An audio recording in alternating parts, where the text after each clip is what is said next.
flowing from her nose. Sarah pressed her trembling hand against her face as the car sped through the dark streets of Queens, but the metallic taste kept filling her mouth. Her brand new dress, the one she'd been so excited to wear to his brother's engagement party, was ruined, splattered with dark red stains that would never come out. He kept driving, both hands gripping the wheel, his jaw clenched in that terrifying silence she knew too well. The silence that came after the storm, the silence that somehow felt worse than the screaming, worse than the blows that had just rained down on her from the moment she stepped into the car. It had started at the party. She'd seen him flirting with the bride's younger sister, seen him lean in too close, saw the girl's uncomfortable laugh. When Sarah confronted him quietly, trying not to make a scene, his eyes had turned cold. "We're leaving. Now." She should have known better than to say anything. The drive from Queens to their house in the Bronx usually took 20 minutes. That night, it felt eternal. Every time they stopped at a red light, he would turn and strike her again, an open palm across her face, always the face. Her cheekbone throbbed. Her eye was already swelling shut. Behind them, she could see the headlights of his family's cars following, his brother, his mother, his sister. They had all witnessed him dragging her out of the party, her protests, her tears, but no one stopped him. No one ever stopped him. When they finally pulled into their driveway, Sarah stumbled out of the car, dizzy and nauseous. The family cars drove past without stopping, disappearing into the night. She stood there, alone under the yellow porch light, and realized something she'd been trying not to know for months. This wasn't going to get better. This was her life now. Inside the house, their 18-month-old daughter was crying. The babysitter, his mother's housekeeper, looked terrified when she saw Sarah's face. She grabbed her things and left without a word, practically running to her car. Sarah picked up little Emma, who reached for her mother's swollen face with tiny, confused fingers. In the kitchen, she could hear him opening a beer, the familiar hiss of the can. The television clicked on. As if nothing had happened, as if he hadn't just beaten his wife in front of his entire family, as if tomorrow Sarah wouldn't have to face her coworkers at the elementary school where she taught second grade and explain away the bruises with yet another lie. She'd already used car accident twice this year. What excuse would she invent this time? Standing in their small bathroom, Sarah stared at her reflection in the mirror. At 23 years old, she looked 50. Her face was a mess of purple and red. Her eyes, once bright with the dreams every young bride carries, were hollow, defeated. But somewhere, buried deep beneath the pain and shame and terror, something stirred. A tiny spark of rage, because this wasn't supposed to be her story. Sarah's story didn't begin with violence. It began with loneliness. She was born in 1965, the youngest child in a family where her siblings were practically adults by the time she could walk.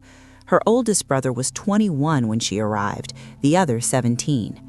By the time Sarah was 7 or 8 years old and beginning to understand the world around her, she was essentially an only child in a house that felt too quiet, too empty. Her parents were devout evangelicals, the traditional kind. Church on Sunday morning, Sunday evening, and Wednesday night, youth group on Fridays.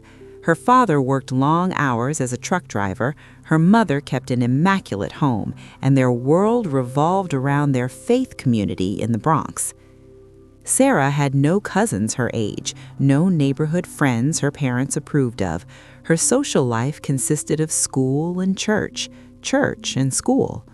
While other girls her age were discovering music and movies and the exciting chaos of adolescence, Sarah sat in her room doing homework, reading her Bible, and waiting for her life to begin. She told herself it was fine. She told herself that good girls were patient, that God had a plan, that her turn for happiness would come. At 17, her turn seemed to arrive. It was a Sunday afternoon in 1982. Sarah had just returned from the evening service at their church when she found her mother entertaining a visitor in their living room, an old neighbor from decades past, a woman named Margaret who'd moved to Queens years ago and was revisiting the old neighborhood. Margaret had brought her son. His name was David. He was 27 years old, and to Sarah's teenage eyes, he was everything. Tall, athletic, with the confident posture of someone who'd played semi-professional soccer in his early 20s.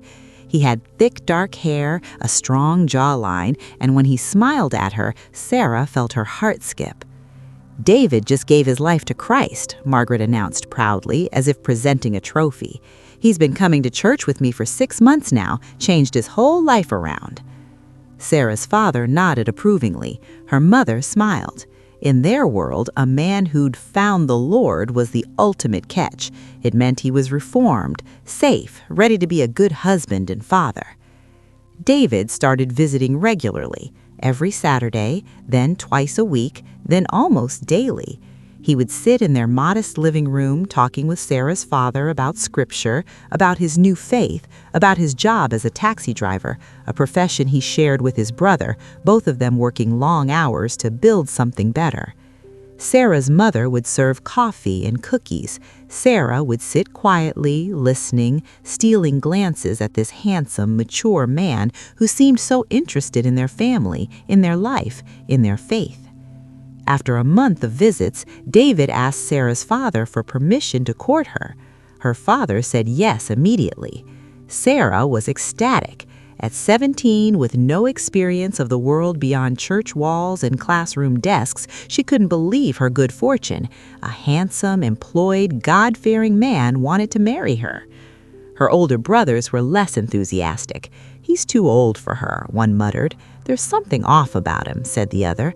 But their concerns were dismissed. Sarah's father liked David, and in their household, that was what mattered. The courtship followed strict rules. David would come to the house. They would sit in the living room with the door open. Sometimes they'd go to church together. Afterward, they might share a pizza, but always in public, always proper. He would walk her to the door. They'd share a brief, chaste kiss on the porch, and he would drive back to Queens. There were no movies, no concerts, no walks in the park, no dinners at restaurants, no trips to the beach, no real conversations about dreams or fears or the future beyond vague promises of marriage and children. Sarah didn't mind. This was love, wasn't it? This was what a godly relationship looked like. Safe, structured, approved of by everyone who mattered. She never wondered why a 27-year-old man would be interested in a sheltered 17-year-old with no life experience. She never questioned why he seemed so eager to lock down a relationship with someone so young, so naive, so completely unprepared for what marriage actually meant. After exactly 2 years of this carefully controlled courtship, David proposed. Sarah said yes before he'd even finished the question. Her father was thrilled. Her mother cried happy tears. The church community celebrated. Everyone said she was blessed, that God had brought her the perfect husband. Sarah believed them. She was 19 years old, and she had no idea that she'd just agreed to enter a prison. The wedding was simple, traditional, and exactly what their church community expected. Sarah wore a modest white dress her mother had sewn by hand, and David stood at the altar in a dark suit, looking every bit the respectable Christian husband he was supposed to be. They said their vows in front of 200 guests, they cut the cake, they posed for photos. Everyone told Sarah how lucky she was, how blessed, how beautiful she looked. What no one told her was what came next. Sarah's parents had spent every dollar they'd saved to build a small house for the newlyweds on their property in the Bronx. Just a simple structure with a bedroom, living room, kitchen, and bathroom. Nothing fancy, but clean and neat, with everything a young couple might need to start their lives together. To build it, her father had sold his most prized possession, a Chevy Suburban he'd saved for years to buy. He was a truck driver who'd never owned a personal vehicle until his 50s, and that Suburban represented decades of dreams deferred. But he sold it without hesitation to give his only daughter a home. Sarah moved into the little house right next door to her parents, and for about 3 weeks, she felt like maybe everything would be okay. Then her mother asked David for rent. It wasn't much, just a symbolic amount, maybe $100 a month, to help Sarah's parents recover some of what they'd spent building the house. Her mother explained it gently, apologetically even. "We gave everything we had to build this for you two. Just help us get back on our feet a little." David's face turned to stone. He didn't yell. He didn't argue. He simply walked into their bedroom, grabbed his wallet, pulled out the cash, and shoved it into Sarah's hand. "Go give this to your mother," he said, his voice flat and cold. Sarah looked at the money in her palm, confused by the sudden shift in his mood. "What's wrong?" "What's wrong?" His voice rose now, sharp and bitter. "What kind of mother charges her own daughter rent? We just got married. We're supposed to be starting our life, and she's already got her hand out for money?" "But David, she helped us." "I don't care," he snapped. "This is humiliating. Go pay her, now." Sarah walked next door with tears streaming down her face, the crumpled bills clutched in her fist. She handed the money to her mother without explanation and went back to her house, where David sat in stony silence for the rest of the evening. That was the first time she saw it, the rage that lived just beneath his surface, the way he could make her feel small and guilty for things that weren't her fault. But she told herself it was just stress. Money was tight, he was working long hours, driving a taxi. Things would get better. Then she got pregnant. At 20 years old, Sarah found out they were expecting their first child. She was terrified and thrilled in equal measure. Terrified because she still felt like a child herself, thrilled because surely a baby would bring them closer, would soften David, would make everything feel more like the family she dreamed of. David seemed happy about the pregnancy. His mother was ecstatic. Plans were made. Sarah finished her teaching certification, but decided not to look for work yet. David insisted she should stay home, rest, prepare for the baby. He took care of everything. He paid the bills, he bought the groceries, he made all the decisions. Sarah didn't even have access to their bank account.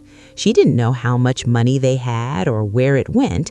She just knew that David handled it, and she was supposed to be grateful. In the months leading up to the birth, tension between David and Sarah's mother grew worse. He'd stopped paying rent consistently. Sarah's mother, trying to be patient, finally confronted him one evening when Sarah was 8 months pregnant. The fight was explosive. Sarah's mother stood in their tiny living room, her voice shaking but firm. "David, we need that money. We used everything we had to build this for you two."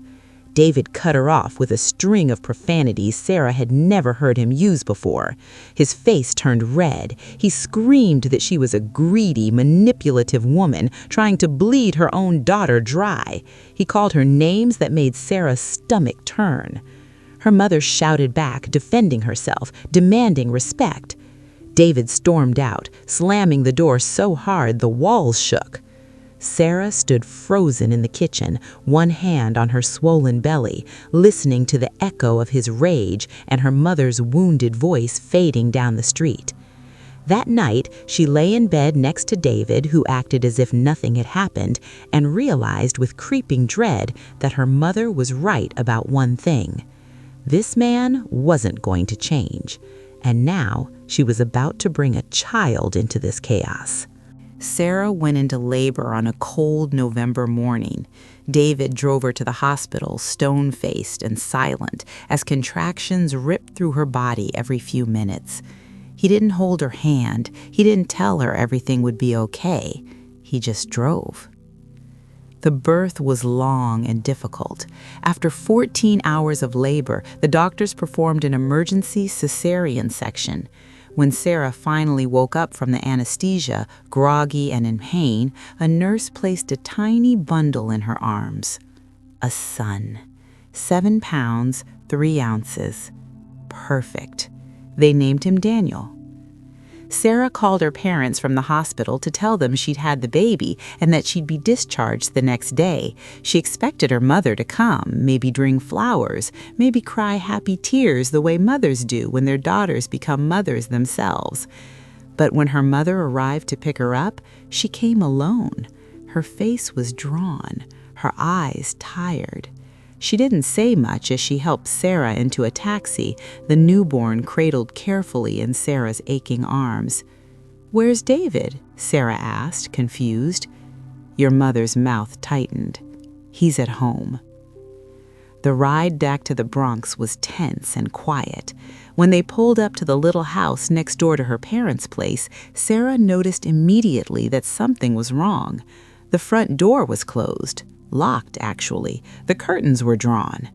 Her mother helped her out of the taxi, paid the driver, and they stood on the porch.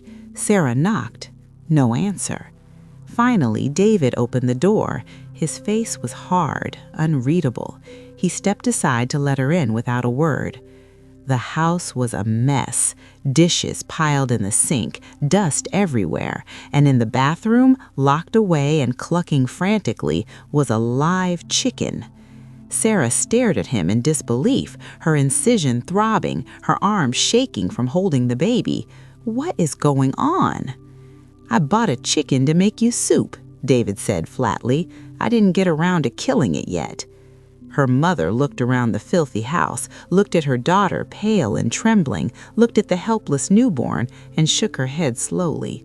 "Sarah, if you need anything—" David cut her off.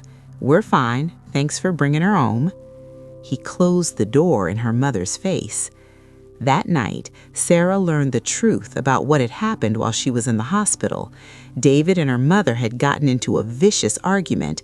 He'd accused her of interfering. She'd accused him of neglect. They'd screamed at each other in the street, in front of neighbors, hurling insults and threats. Her mother had tried to come into the house to clean and prepare for Sarah's homecoming. David had locked her out. Now there was a wall between them, a wall that would never come down.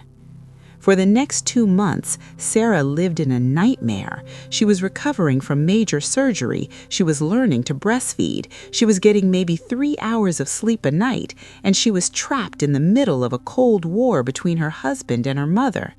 Her mother would come over when David left for work. The moment his taxi pulled into the driveway, her mother would leave through the back door. They never spoke. They never made eye contact. And Sarah, barely 20 years old with a newborn baby and a healing body, had to navigate the hatred between the two people she needed most. David began talking about moving. "We need to get out of here," he said constantly, "away from your mother, away from this place. My family will help us buy a house." Sarah was too exhausted to argue. She just passed a civil service exam to become a teacher in the New York City public school system. She'd been accepted, assigned to a school in Queens, near where David's family lived. Fine, she thought. Maybe distance would help. Maybe a fresh start would fix things. She had no idea that isolation was exactly what he wanted. In December, when Daniel was barely 2 months old, David announced he'd found a place, an apartment in Jackson Heights, Queens. His sister had loaned them the down payment. They'd move right away. Sarah looked around the little house her father had sacrificed so much to build. She thought about her mother next door, the only person who could help her when the baby cried all night, the only person who knew how terrified she really was. But she packed their things anyway, because she was a wife, and wives followed their husbands. On a gray afternoon in mid-December, David loaded their belongings into 2 rented vans. Sarah stood on the porch with Daniel in her arms, watching her mother watch her from the window next door. Her older brother, Michael, pulled up just as they were about to leave. He got out of his car, walked straight to Sarah, and wrapped his arms around her carefully, mindful of the baby. "If you need anything at all, you call me," he said quietly. You hear me, Sarah. You call." She nodded, tears streaming down her face. Then she got into the van with David and drove away from the only home she'd ever known, towards a neighborhood where she didn't know a single person, where her only connection to the world would be through the man who'd already begun to destroy her. Behind them, in the rearview mirror, her mother stood in the doorway, watching until they disappeared around the corner. It would be years before Sarah saw her again. The apartment in Jackson Heights was small, cramped, and felt nothing like home. Sarah tried to make it work, hanging curtains, arranging furniture, creating some sense of warmth in the cold, unfamiliar space, but everything felt wrong. David refused to let her mother visit. He wouldn't even speak her name without spitting out a curse. "That woman," he'd call her, or worse. His face would contort with rage at the mere mention of Sarah's family. Sarah was alone now, truly alone. Her brothers lived back in the Bronx, miles away through traffic that could take over an hour. Her parents had moved to a small farm upstate, trying to start fresh after the pain of watching their daughter be taken away. And Sarah was stuck in Queens with a colicky baby and a husband who grew colder by the day. She started her teaching job when Daniel was 3 months old. Every morning, she'd drop him off at David's mother's house in Elmhurst, teach second graders all day at the elementary school, then pick up her son in the evening. The routine was exhausting, but at least it gave her a few hours away from the suffocating apartment. David controlled everything. Her entire paycheck went directly to him. She'd sign it over every 2 weeks without question. He paid his sister back for the apartment. He paid his brother for some business deal she didn't understand. He bought groceries, but only what he wanted. He made all decisions about their life, their money, their future. Sarah never saw a bank statement, never held cash, never bought herself so much as a cup of coffee. When she asked about money, he'd snap, "I'm handling it. That's my job. Your job is to teach and take care of the house." Within a year, Sarah got pregnant again. She was terrified. Daniel was barely a year old, still in diapers, still waking up at night, still needing constant attention. How was she supposed to manage 2 babies? But David seemed pleased. Another child meant she'd be more tied down, more dependent, more his. When their daughter Emma was born, Daniel was just 2 years old. He was a big toddler, chunky and energetic, barely potty trained. David made a decision that shattered something fundamental in Sarah's heart. "Daniel's too much for you to handle with a newborn," David announced. "He'll stay at my mother's house during the day. I'll drop him off in the morning and pick him up at night." Sarah protested. "But he's my son. I can manage." "You can't," David cut her off. End of discussion. And just like that, her firstborn child was taken from her. Every morning, David would wake Daniel, dress him, feed him breakfast, and drive him to his mother's house in Elmhurst. Sarah would be left alone in the apartment with baby Emma, the silence broken only by the infant's cries and the sound of her own breaking heart. Weeks turned into months. Daniel spent more time with his grandmother than with his mother. When he came home in the evenings, he'd run to David, climb into his lap, call for Daddy. If Sarah tried to hug him, he'd squirm away, uninterested, as if she were a stranger. The bond between mother and son, that sacred connection she'd felt the moment he was born, was severing. Day by day, hour by hour, David was erasing her from her own child's life. At night, Sarah would lie awake listening to Emma breathe in the bassinet beside the bed and Daniel snore softly in his room down the hall, and she'd wonder how she'd gotten here. How had the girl who dreamed of being a mother, who'd imagined rocking her babies and reading them stories and watching them grow, become this hollow shell of a woman who barely recognized her own life? David's mother bought Daniel's clothes. David's mother potty trained him. David's mother taught him his colors, his numbers, his first words beyond mama and dada.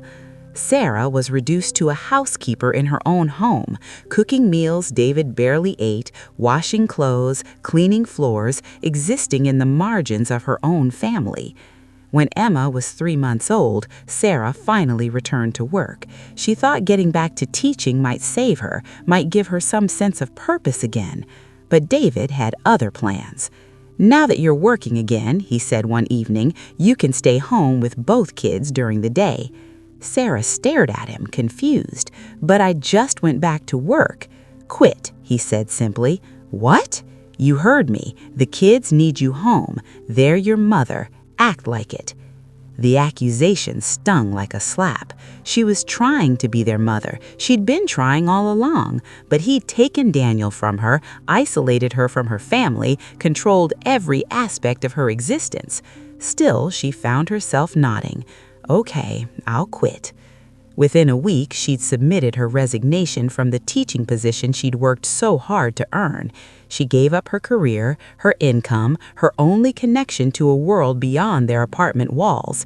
And David smiled, because now she had nothing. No job, no money, no family nearby, no friends, no escape. Just him and 2 small children and 4 walls closing in tighter every day.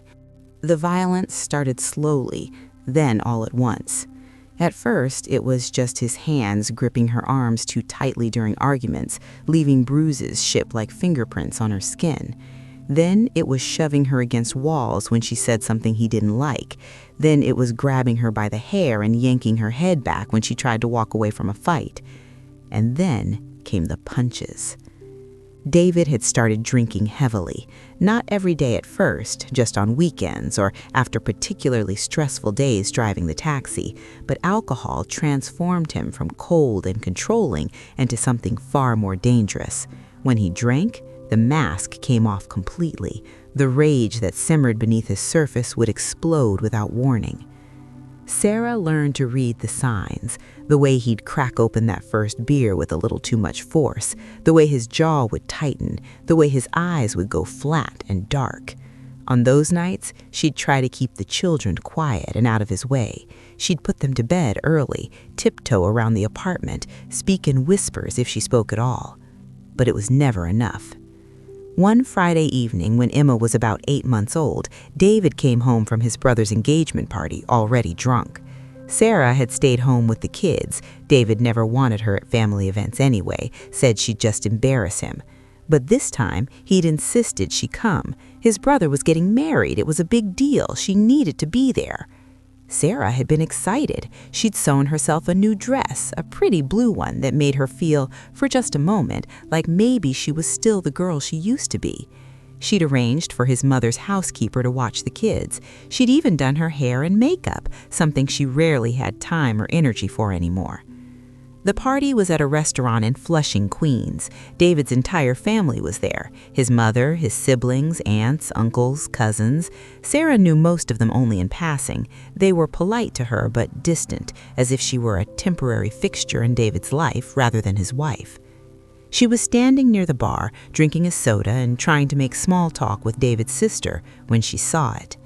David was across the room, leaning close to a young woman, the bride's younger sister, maybe 19 or 20. He had his hand on her shoulder. He was whispering something in her ear that made her laugh nervously and step back. Sarah felt her stomach drop. She excused herself from the conversation and walked over to him, forcing a smile. "David, can we talk for a second?" He looked at her with cold eyes. "What?" She lowered her voice. "Can we just step outside for a minute?" His face hardened. "We're leaving, now." "But the party just started." "I said we're leaving." He grabbed her arm and pulled her toward the exit. Sarah stumbled in her heels, trying to keep up, feeling dozens of eyes on them as they left. His family watched but said nothing. No one ever said anything. In the car, she tried to explain. "David, I wasn't trying to embarrass you. I just thought—" "Shut up." His voice was quiet, controlled. That's when Sarah knew it was bad. The quiet rage was always worse than the screaming. They drove in silence for maybe 2 minutes. Then, at a red light, he turned and backhanded her across the face so hard her head slammed into the passenger window. Sarah gasped, her cheek exploding with pain. Before she could process what was happening, he hit her again and again. The light turned green. He kept driving, one hand on the wheel, the other striking her over and over, her face, her head, her shoulders. She tried to shield herself, but there was nowhere to go, no escape in the moving car. Blood started pouring from her nose, hot and metallic, dripping onto her new blue dress. She could feel her eyes swelling shut, her lips split open. Behind them, she could see headlights, his brother's car, his mother's car, following them home. They had to see what was happening. The car was swerving as David hit her, but no one stopped him. No one pulled him over. No one called the police. The drive from Flushing to Jackson Heights took 20 minutes. David hit her the entire way. When they finally pulled into their building's parking lot, Sarah practically fell out of the car, dizzy and disoriented. David's family drove past without stopping, disappearing into the night as if nothing had happened. Inside their apartment, the housekeeper took one look at Sarah's face and grabbed her purse without a word. She was out the door in seconds, probably terrified she'd be next. Sarah stood in the bathroom, looking at her reflection in the mirror. Her face was barely recognizable, swollen, bruised, bleeding. Her beautiful new blue dress was ruined, covered in blood. Emma was crying in her crib. Daniel was asleep, thank God. From the living room, she heard the television click on, the sound of David opening another beer, as if nothing had happened. Sarah couldn't go to work on Monday. Her face was a battlefield of purple and yellow bruises, her left eye swollen nearly shut, her lip crusted with dried blood. There was no way to hide this. So she lied. She called the school and told them she'd been in a car accident over the weekend. She said David's brother had to slam on the brakes suddenly and she'd hit her face on the dashboard. She made her voice sound cheerful, apologetic even, as if getting beaten nearly unconscious was just an unfortunate mishap. The principal expressed concern and told her to take the week off to recover. Sarah hung up the phone and stared at the wall. This was her life now, making excuses, covering for him, pretending everything was fine when nothing was fine. David came into the bedroom where she was sitting. He'd brought her ice wrapped in a dish towel. He sat beside her on the bed and gently pressed it against her swollen eye. "I'm sorry," he said quietly. "You know I didn't mean it. You made me so angry, questioning me in front of everyone like that." "I wasn't questioning you," Sarah whispered. "I just wanted to talk." "Well, it felt like you were accusing me of something." His voice hardened slightly. "Were you accusing me of something?" "No." "Good, because I would never disrespect you like that. I love you, Sarah. You're my wife, the mother of my children." He kissed her forehead carefully, avoiding the bruises. "This won't happen again," he promised. It was a lie. And somewhere deep down, Sarah knew it was a lie, but she wanted so desperately to believe him that she let herself pretend. For a few weeks, things were almost normal.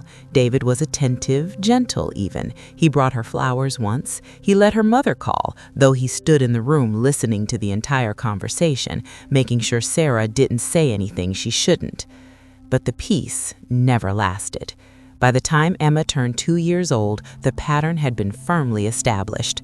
David would drink, David would rage, David would hit her, always making sure the children were asleep first, always careful to avoid her face after that first beating, hitting her body instead where bruises could be hidden under clothes. Then would come the apologies, the promises, the brief periods of calm before the cycle started again.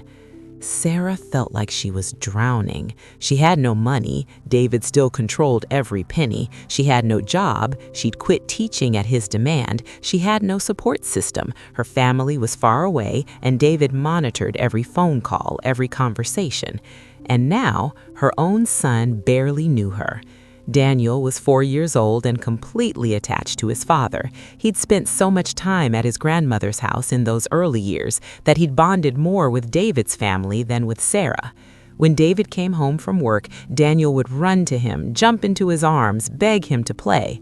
When Sarah tried to hug Daniel, he tolerated for a moment before wriggling away to find his father. It broke her heart in ways she couldn't explain. Emma, at least, still needed her. Emma was her shadow, her constant companion, the one connection Sarah had to her identity as a mother. But even that was tainted by David's control. He criticized everything, the way Sarah dressed the children, the food she cooked, the way she cleaned the house. Nothing was ever good enough. "You're lazy," he'd tell her. "You sit around all day doing nothing while I work my ass off." Never mind that she cooked every meal, washed every dish, did every load of laundry, scrubbed every floor, changed every diaper. Never mind that she had no help, no break, no moment to herself. She was lazy, ungrateful, worthless. He said it so often that Sarah started to believe it. One evening, Sarah was in the kitchen preparing dinner when she heard David come home. She tensed immediately. She could hear it in the way he slammed the car door, the heavy steps on the stairs. He'd been drinking. Daniel ran to greet him. "Daddy, Daddy's home." David scooped him up, spun him around, laughed. "Hey, buddy, how's my little man?" Sarah kept her eyes on the stove, stirring pasta, trying to be invisible. David set Daniel down and walked into the kitchen. He surveyed the counter, the cutting board with vegetable scraps, the pot of boiling water, the jar of sauce she'd opened. "What's this?" he asked. "Dinner," Sarah said quietly. "Spaghetti." He picked up the jar, examined it, then set it down hard on the counter. "Store-bought sauce? You couldn't make it from scratch?" "David, I didn't have time. The kids needed—" "I work all day and you can't even make a proper dinner." Sarah felt tears pricking her eyes but forced them back. "I'm sorry. I'll make it from scratch next time." He stared at her for a long moment, and you could see the calculation in his eyes. He was deciding. Would he let it go? Would he escalate? Finally, he turned and walked away. "You're pathetic," he muttered. Sarah exhaled slowly, her hand shaking as she went back to stirring the pasta. That night, after the children were asleep, David didn't touch her, he didn't speak to her. He simply acted as if she didn't exist, walking past her as if she were a piece of furniture, sitting in the living room watching television while she cleaned the kitchen alone. The silent treatment sometimes lasted days, and Sarah realized something terrible. Part of her was grateful when he ignored her, grateful for the absence of violence, even if it meant the presence of contempt. She was learning to accept crumbs of mercy and call them love. When Emma was almost 2 years old, David announced they were going to his brother's engagement party on New Year's Eve. It would be a big celebration, dinner, dancing, the whole family together to ring in 1988. Sarah's parents were visiting from upstate for the holidays. It had been months since she'd seen them. David had finally, grudgingly, allowed them to come to the apartment, though he made it clear they weren't welcome to stay long. On New Year's Eve, her parents came over for dinner. Sarah cooked a simple meal, trying to make everything perfect so David wouldn't have a reason to complain. Her father looked older, more tired. Her mother kept stealing worried glances at Sarah when she thought no one was looking. After dinner, David's mother arrived to pick up Sarah's parents and drive them back to their hotel. The engagement party was just for David's side of the family. Sarah's parents weren't invited. As her mother hugged her goodbye, she whispered, "Are you okay, sweetheart?" Sarah forced a smile. "I'm fine, Mom, really." But her mother's eyes lingered on her face, searching for the truth Sarah couldn't say out loud. The party was at a banquet hall in Flushing. David drank heavily from the moment they arrived, beer after beer, then whiskey, mixing everything until his eyes went glassy and his movements became aggressive. Sarah tried to stay out of his way. She made small talk with David's sisters, played with some of the younger cousins' children, tried to blend into the background. Around midnight, after the champagne toast, David's mood turned dark. Sarah had been talking to his aunt near the dessert table when she felt his hand clamp down on her arm. "We're leaving," he said through clenched teeth. "Already? It's barely now." He dragged her toward the exit. Sarah grabbed her coat, confused and frightened. "What did I do?" He didn't answer, just pulled her through the parking lot to their car and shoved her toward the passenger door. "Get in." Sarah's heart was pounding. She looked back at the banquet hall, hoping someone, anyone, would see what was happening and intervene.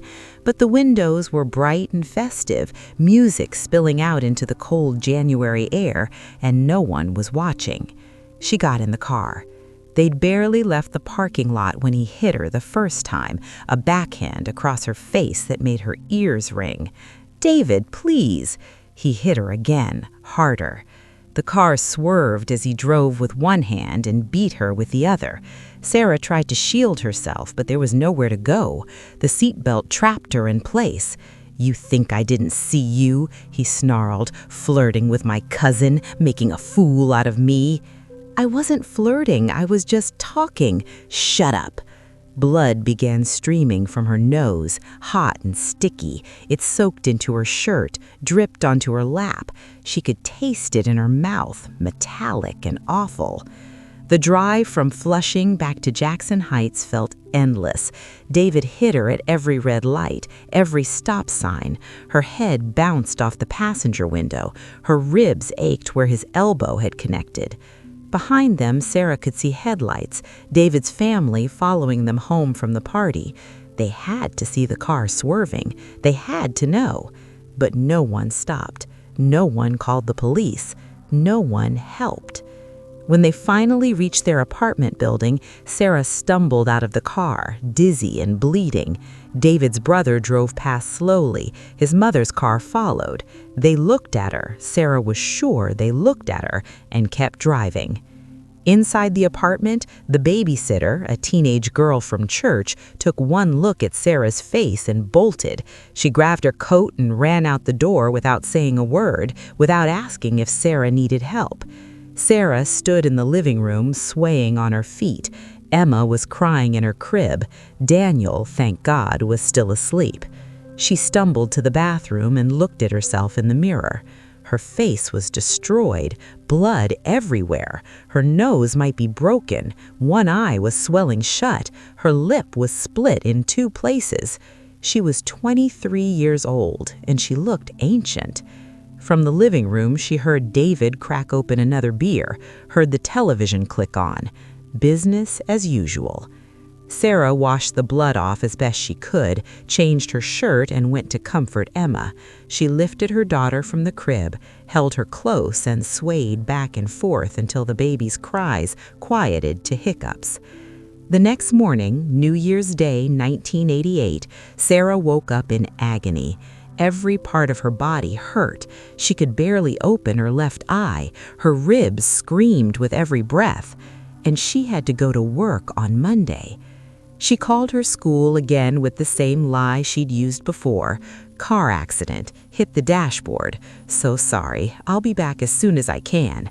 But this time, the principal's voice was skeptical. "Sarah, is everything all right at home?" "Yes, of course. Why?" "You've had a lot of accidents lately." Sarah's throat tightened. "I'm just clumsy, I guess. I'm fine, really." There was a long pause. "If you ever need help—" "I don't, thank you. I'll see you next week." She hung up before the principal could say anything else. Sarah stayed home for a week, hiding her face from the world. The bruises slowly faded from purple to green to yellow. The swelling went down. The split lip healed into a thin red line. David acted as if nothing had happened. He went to work, he came home, he ate dinner, he watched television. He ignored her existence unless he needed something. On the 8th day, Sarah looked at herself in the mirror and decided the bruises were light enough to cover with makeup. She had to go back to work. They needed the money, and missing too much time would raise more questions she couldn't answer. She returned to her 2nd grade classroom with a story about a minor fender bender, deflecting concern with bright smiles and quick subject changes. The other teachers seemed to accept it, or at least pretend to. But Sarah could feel something inside her shifting. It wasn't rebellion yet. It wasn't strength. It was something quieter, darker. It was the first whisper of a thought she'd never allowed herself before. "I can't live like this forever." The thought terrified her, because what were her options? Divorce wasn't permitted in her church except in cases of adultery. David hadn't cheated, at least not that she knew of. He'd simply beaten her, controlled her, isolated her, destroyed her sense of self. But according to her faith community, that wasn't enough reason to leave. A few weeks after the New Year's beating, Sarah received a phone call from someone at their church, one of the elders, a man named Brother Thompson who'd known David's family for years. "Sister Sarah," he said, his voice grave and formal, "your husband came to see me. He's very concerned about the state of your marriage." Sarah's stomach dropped. "What did he tell you?" "He says you've been rebellious, that you took the children and left without his permission, that you're threatening to destroy your family." "I didn't," Sarah started, but Brother Thompson cut her off. "I think we need to have a meeting, you, your husband, and some of the church leadership. We need to get to the bottom of this and help you two reconcile." Sarah wanted to scream. She wanted to tell him the truth, that David beat her, that he controlled every aspect of her life, that she was drowning and desperate and scared. But she knew it wouldn't matter. She'd been raised in this church. She knew how these meetings went. The wife was always wrong. The wife was always the one who needed to submit more, pray more, try harder. "Okay," she said quietly. "When?" "Next Sunday after service, we'll meet in the fellowship hall." Sarah hung up and sat in silence, staring at the phone. That Sunday, she dressed carefully. She brought Emma with her. The baby was still nursing, so she had an excuse. Daniel stayed with David's mother. The meeting was held in a small room off the main sanctuary. There were 6 men present: Brother Thompson, 2 other elders, a deacon, and 2 men from David's extended family who attended the church. Sarah sat in a folding chair with Emma in her lap. David sat across from her, his face a mask of wounded righteousness. Brother Thompson opened with a prayer, then turned to David. "Brother David, why don't you tell us what's been happening?" David launched into a carefully crafted story. He was a hard-working man, he said, trying to provide for his family. But Sarah was ungrateful. She complained constantly. She'd taken the children and run to her family without his permission. She was threatening to leave him, to break up their home, to deprive their children of their father. He spoke with such conviction, such wounded sincerity, that Sarah almost believed him herself. When he finished, Brother Thompson turned to her. "Sister Sarah, what do you have to say?" Sarah looked at the 6 men staring at her. Emma squirmed in her arms, fussing, wanting to nurse. Sarah felt exposed, judged, trapped. "He hits me," she said quietly. The room went silent. "He beats me," she continued, her voice shaking.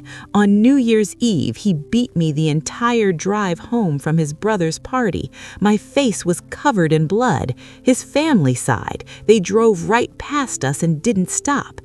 Brother Thompson's expression didn't change. "Is this true, Brother David?" David's face crumpled with theatrical sorrow. "I've made mistakes," he admitted. "I've lost my temper. I'm not perfect, but I'm trying, and she won't forgive me. She won't even give me a chance to be better." One of the other elders leaned forward. "Sister Sarah, we understand that marriage is difficult, but the Bible is clear. Divorce is only permitted in cases of adultery. Has your husband been unfaithful?" "Not that I know of," Sarah whispered. "Then there's no biblical grounds for divorce." "But he hurts me." Emma started crying, wanting to nurse. Sarah felt tears streaming down her own face. The baby pulled at her shirt, frustrated and confused. "I need to feed her," Sarah said desperately. "Can I?" Brother Thompson nodded toward the small bathroom attached to the room. "You can step in there if you need privacy." Sarah stood on shaking legs and carried Emma into the tiny bathroom. She locked the door, sat on the closed toilet lid, and lifted her shirt to nurse. Emma latched on, finally quiet. and Sarah sat there listening to the muffled voices of 6 men on the other side of the door, deciding her fate, and realized with crushing certainty that no one was going to save her. The church wasn't going to save her. Her family couldn't save her. They were too far away, too powerless against David's control. God, apparently, wasn't going to save her either. If she was going to survive this, she'd have to save herself. But she had no idea how. Sarah went into labor on a cold November morning. David drove her to the hospital, stone-faced and silent, as contractions ripped through her body every few minutes. He didn't hold her hand. He didn't tell her everything would be okay. He just drove. The birth was long and difficult. After 14 hours of labor, the doctors performed an emergency cesarean section. When Sarah finally woke up from the anesthesia, groggy and in pain, a nurse placed a tiny bundle in her arms. A son. 7 pounds, 3 ounces. Perfect. They named him Daniel. Sarah called her parents from the hospital to tell them she'd had the baby and that she'd be discharged the next day. She expected her mother to come, maybe bring flowers, maybe cry happy tears the way mothers do when their daughters become mothers themselves. But when her mother arrived to pick her up, she came alone. Her face was drawn, her eyes tired. She didn't say much as she helped Sarah into a taxi, the newborn cradled carefully in Sarah's aching arms. "Where's David?" Sarah asked, confused. Your mother's mouth tightened. "He's at home." The ride back to the Bronx was tense and quiet. When they pulled up to the little house next door to her parents' place, Sarah noticed immediately that something was wrong. The front door was closed. Locked, actually. The curtains were drawn. Her mother helped her out of the taxi, paid the driver, and they stood on the porch. Sarah knocked. No answer. Finally, David opened the door. His face was hard, unreadable. He stepped aside to let her in without a word. The house was a mess. Dishes piled in the sink, dust everywhere, and in the bathroom, locked away and clucking frantically, was a live chicken. Sarah stared at him in disbelief, her incision throbbing, her arm shaking from holding the baby. "What is going on?" "I bought a chicken to make you soup," David said flatly. "I didn't get around to killing it yet." Her mother looked around the filthy house, looked at her daughter, pale and trembling, looked at the helpless newborn, and shook her head slowly. "Sarah, if you need anything—" David cut her off. "We're fine. Thanks for bringing her home."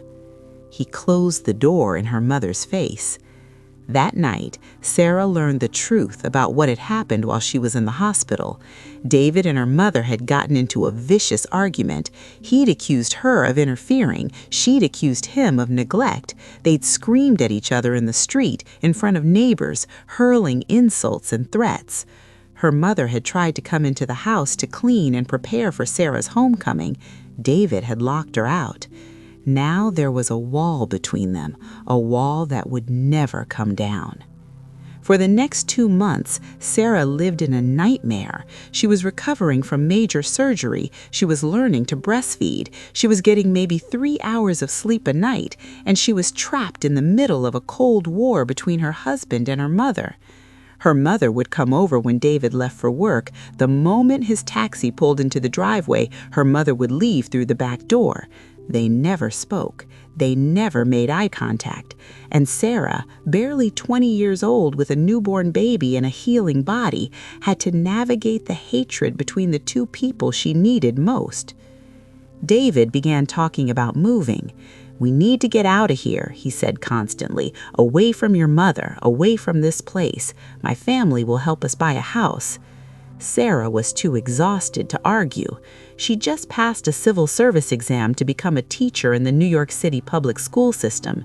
She'd been accepted, assigned to a school in Queens, near where David's family lived. Fine, she thought. Maybe distance would help. Maybe a fresh start would fix things. She had no idea that isolation was exactly what he wanted. In December, when Daniel was barely 2 months old, David announced he'd found a place, an apartment in Jackson Heights, Queens. His sister had loaned them the down payment. They'd move right away. Sarah looked around the little house her father had sacrificed so much to build. She thought about her mother next door, the only person who could help her when the baby cried all night, the only person who knew how terrified she really was. But she packed their things anyway, because she was a wife, and wives followed their husbands. On a gray afternoon in mid-December, David loaded their belongings into 2 rented vans. Sarah stood on the porch with Daniel in her arms, watching her mother watch her from the window next door. Her older brother, Michael, pulled up just as they were about to leave. He got out of his car, walked straight to Sarah, and wrapped his arms around her carefully, mindful of the baby. "If you need anything at all, you call me," he said quietly. "You hear me, Sarah? You call." She nodded, tears streaming down her face. Then she got into the van with David and drove away from the only home she'd ever known, towards a neighborhood where she didn't know a single person, where her only connection to the world would be through the man who'd already begun to destroy her.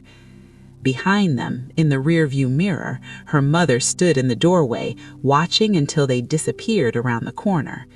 It would be years before Sarah saw her again. Sarah kept her therapy sessions secret for months. Every Tuesday morning, she'd tell David she was taking Emma to the pediatrician or running errands. She'd pack Daniel off to his grandmother's house, bundle Emma into the car, and drive to the community health center. Dr. Rivera became the first person who truly listened to her, not to judge, not to fix her marriage, just to hear her. In their sessions, Sarah began to untangle the knots of shame and fear that had wound so tightly around her heart. She began to understand that the violence wasn't her fault, that she wasn't crazy or worthless or broken beyond repair. "You're in survival mode," Dr. Rivera explained one afternoon. "Your brain is doing exactly what it's supposed to do in a dangerous situation. It's helping you survive. But Sarah, surviving isn't the same as living." "What's the difference?" Sarah asked. "Surviving is getting through each day without being destroyed. Living is having a future you're moving toward." "I don't have a future," Sarah said quietly. "Not yet, but you will." Dr. Rivera gave her homework, small assignments that felt revolutionary to Sarah. Buy yourself something this week, anything, a coffee, a magazine, something just for you. Say no to one thing you don't want to do. Write down 3 things you liked about yourself before you got married. The assignments were harder than they sounded. Sarah had no money of her own. She couldn't remember the last time she'd said no to anything, and the girl she'd been before marriage felt like a stranger, a naive, hopeful teenager who'd had no idea what was coming. But Sarah tried. She started saving quarters from the change David occasionally left on the dresser. She bought herself a candy bar at the bodega and ate it in the parking lot, savoring each bite like it was the most luxurious thing in the world. She said no when David told her to call his mother and invite her to dinner. "I'm too tired tonight," she said, her heart pounding. "You call her." He'd looked at her strangely, but picked up the phone himself. Small victories, tiny rebellions, the beginning of finding her voice again. Meanwhile, Jessica kept calling with encouragement and information. She'd found a program at the local community college for women returning to education. She'd found childcare resources. She'd even found information about domestic violence shelters, though Sarah wasn't ready to consider that option yet. The thought of leaving still felt impossible. She had no money, no job, 2 small children. Where would she go? How would she survive? But Jessica was patient. "One step at a time," she'd say. "You don't have to figure everything out today." When Daniel turned 5 and started kindergarten, something shifted. Sarah suddenly had a few hours each morning when both children were out of the house, Daniel at school, Emma at a church daycare program David's mother had arranged. Dr. Rivera seized the opportunity. "This is your window," she said. "Use these hours to build your escape plan." Sarah started small. She went to the public library and researched women's shelters. She called legal aid offices from payphones and asked anonymous questions about divorce and custody. She inquired about job training programs. Every piece of information felt like a brick in the foundation of a new life. But David was watching her more closely now. He could sense something changing in her, some shift in the balance of power he'd worked so hard to establish. "Where were you this morning?" he'd ask when he came home. "Grocery shopping. Show me the receipt." And Sarah would have to produce evidence of every moment she'd been away from the house, every dollar she'd spent, every person she'd spoken to. The surveillance was exhausting, but it also made Sarah more determined. One afternoon, Sarah was at the library researching community college programs when she ran into an old friend from high school, a woman named Linda who'd been in her English class senior year. "Sarah," Linda exclaimed, pulling her into a hug, "I haven't seen you in forever. How are you?" Sarah froze, hyper-aware of the time, of how long she'd been gone, of the questions David would ask when she got home. "I'm good," she said quickly, "just doing some research for my daughter's school project." Linda looked at Sarah, really looked at her, and something in her expression changed. "You look tired," she said gently. "I'm fine," Sarah insisted, gathering her things. "It was great seeing you, but I have to go." "Wait." Linda pulled a pen from her purse and scribbled on a piece of paper. "This is my number. Call me sometime, even if you just want to talk." Sarah took the number, shoved it in her pocket, and hurried out of the library. She never called. She was too afraid David would find the number and demand to know who Linda was, what they'd talked about, why Sarah needed friends when she had him. But she kept the piece of paper hidden in an old coat in the back of the closet. Just knowing it was there felt like possibility. That spring, something happened that made Sarah realize time was running out. David had been drinking more heavily, staying out later. Their fights had escalated, more frequent, more vicious, though he was careful now to hit her where bruises wouldn't show. One night in April, after the kids were asleep, David came home drunk and in a rage about something Sarah couldn't even follow. He shoved her against the refrigerator so hard the magnets fell off. He grabbed her by the throat and squeezed. "I could kill you right now," he hissed, his face inches from hers. Sarah couldn't breathe. She clawed at his hands, gasping, her vision starting to go dark around the edges. Then, just as suddenly as he grabbed her, he let go. Sarah collapsed to the floor, coughing and choking, her throat on fire. David stepped over her and went to the bedroom. Sarah sat on the kitchen floor, trembling, her hand on her bruised throat, and thought, Michael was right. One of these times, I'm not going to wake up. The next morning, David acted as if nothing had happened. He made coffee, he kissed Emma's forehead, he told Daniel to have a good day at school. And Sarah knew with absolute certainty she had to leave. Not someday, not when she was ready, soon.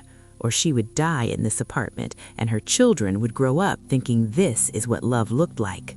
Sarah began planning in earnest. Every free moment became strategic. Every decision was calculated around one goal: escape. She started by going back to Dr. Rivera and telling her about the strangulation incident. "Sarah," Dr. Rivera said, her voice grave, "strangulation is one of the strongest predictors of future homicide in domestic violence cases. When a partner puts his hands around your neck, statistically, your risk of being killed by him increases by 750%. The number hit Sarah like a physical blow. 750%? "You need to leave," Dr. Rivera continued. "Not eventually, now." "But I have no money," Sarah said. "No job. How am I supposed to—" "There are resources, shelters, emergency housing, legal aid that can help you file for custody and a restraining order." Sarah shook her head. "He'd find me. And the kids, I can't just take them and disappear. That's kidnapping, isn't it?" "Not if you're protecting them from an abuser. But we need to do this right, legal, safe." Dr. Rivera spent the rest of the session walking Sarah through practical steps. Document everything. Take photos of bruises. Keep a journal with dates and descriptions of violent incidents. Open a bank account in her own name, even if she could only put $5 in it. Start gathering important documents, birth certificates, social security cards, marriage license. Sarah left that appointment with a checklist and a timeline. 3 months. She'd give herself 3 months to get everything in order, and then she'd leave. But Sarah didn't have 3 months. 2 weeks later, on a Saturday afternoon in early May, everything came to a head. David's brother was getting married, the actual wedding this time, not just the engagement party. It was a big event, the whole extended family would be there, and David insisted Sarah attend. Sarah didn't want to go. Every family gathering ended badly, but refusing would have caused a fight, so she agreed. Her parents were visiting again. They'd driven down from upstate to spend the weekend with Sarah and see the grandchildren. They were staying at a hotel nearby, and the plan was for them to watch Daniel and Emma while David and Sarah went to the wedding. Her father looked older every time she saw him. He'd had a stroke a couple years earlier, a small one, but it had left him with a slight limp and slurred speech. Sarah blamed herself for that stroke. He'd come to her house once trying to help her leave David, and Sarah had shown him the bruises on her body. Her father had driven away in tears and collapsed behind the wheel of his truck a few miles down the road. He'd survived, but Sarah knew she'd broken something in him that day. Now he sat in her living room playing with Daniel, and Sarah tried not to think about all the ways she'd hurt the people who loved her. The wedding was at a church in Brooklyn, followed by a reception at a fancy venue in Manhattan. Sarah wore a simple dress, nothing too nice, nothing that would draw attention. David wore a suit and drank steadily throughout the ceremony and reception. Sarah tried to stay invisible. She sat at their assigned table, made polite conversation with David's relatives, and avoided doing anything that might set him off. But around 9 o'clock, as the reception was winding down, David's mood turned dark. She could see it in his eyes and the set of his jaw. He was furious about something, she had no idea what, and looking for a target. "We're leaving," he announced suddenly, grabbing her arm. "But the reception isn't over." "Now, Sarah." They said quick goodbyes and headed to the parking lot. Sarah's heart was racing. She knew what was coming. But this time, she'd made a decision. She wasn't going to let him hit her. Not tonight, not ever again. They got into the car. David started the engine. They pulled out of the parking lot, and before he could raise his hand, Sarah said clearly and firmly, "If you touch me, I'm calling the police." David's head snapped toward her. "What did you just say?" "You heard me. I'm done. You're not hitting me anymore." His face contorted with rage. "You think you can threaten me in my own car?" "It's not a threat, it's a promise." For a moment, they stared at each other in the darkness of the car, and Sarah saw something flash in his eyes, surprise maybe, or fear. He'd never seen her fight back before. Then he lunged at her. Sarah had her hand on the door handle. The car was still moving slowly through the parking lot. Without thinking, she yanked the handle and threw herself out of the moving vehicle. She hit the pavement hard, her palms scraping against asphalt, her knee twisting painfully. But she was out. She was free. She scrambled to her feet and ran.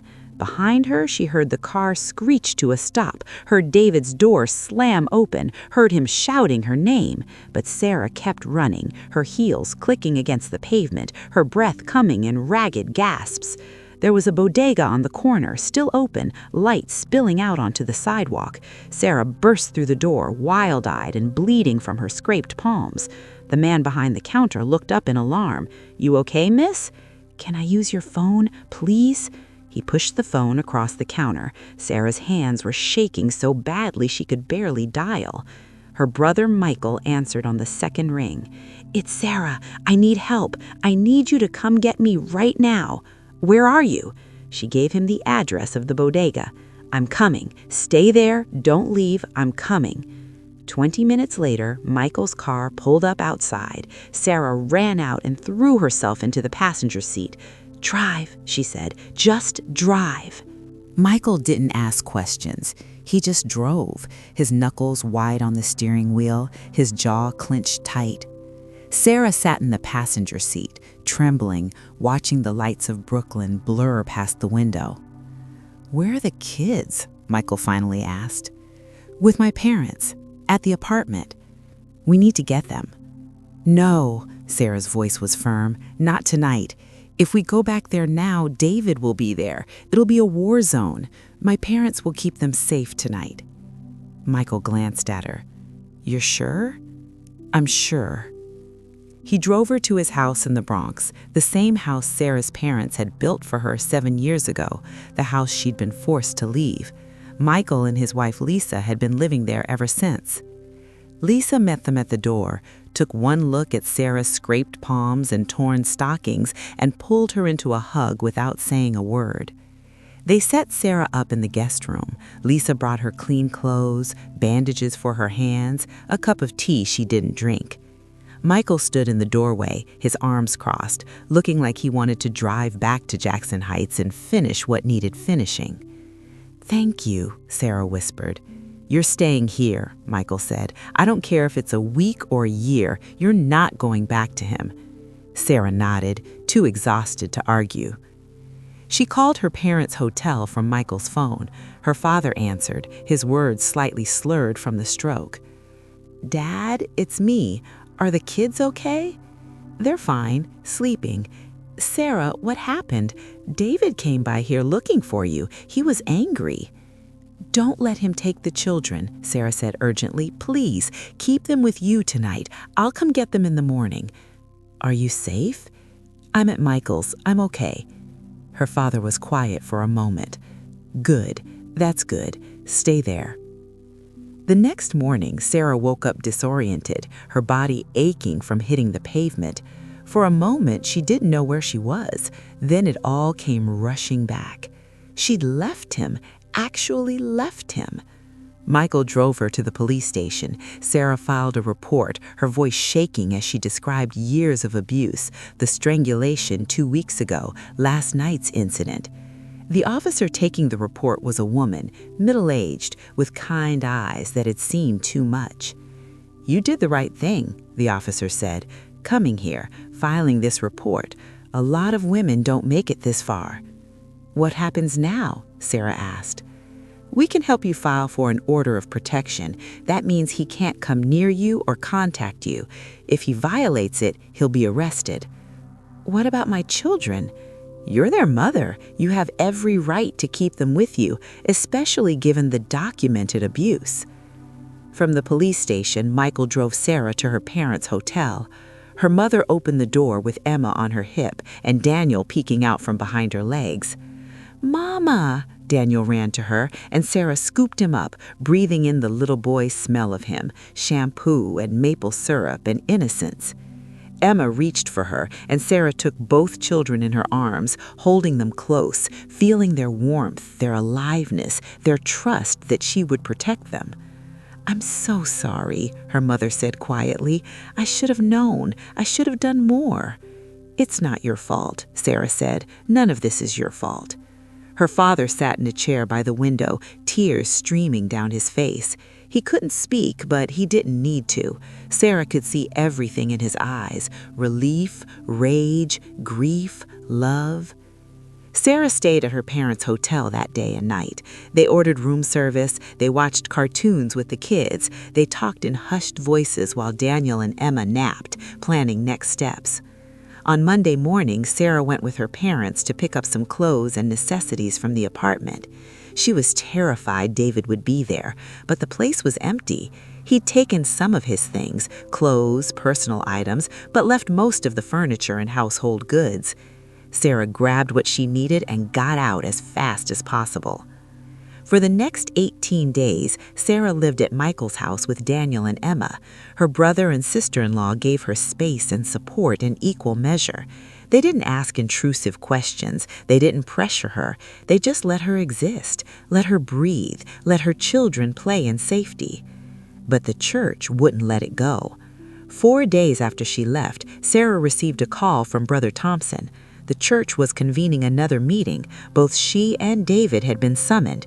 There would be multiple elders present. They needed to resolve this situation and restore the marriage. "I'm not coming back to him," Sarah said firmly. "Sister Sarah, you have a responsibility before God." "I have a responsibility to stay alive. He tried to kill me. I'm not going back." But Brother Thompson was insistent. "This meeting isn't optional. If you refuse to attend, the church will have no choice but to take disciplinary action." The threat was clear. She'd be excommunicated, cut off from the only community she'd ever known. "Fine," Sarah said. "I'll come to your meeting." The meeting was held on a Sunday evening. Sarah brought Emma with her. The baby was still nursing, and Sarah wasn't about to leave her children with anyone connected to David. Michael insisted on coming too, sitting beside Sarah like a bodyguard.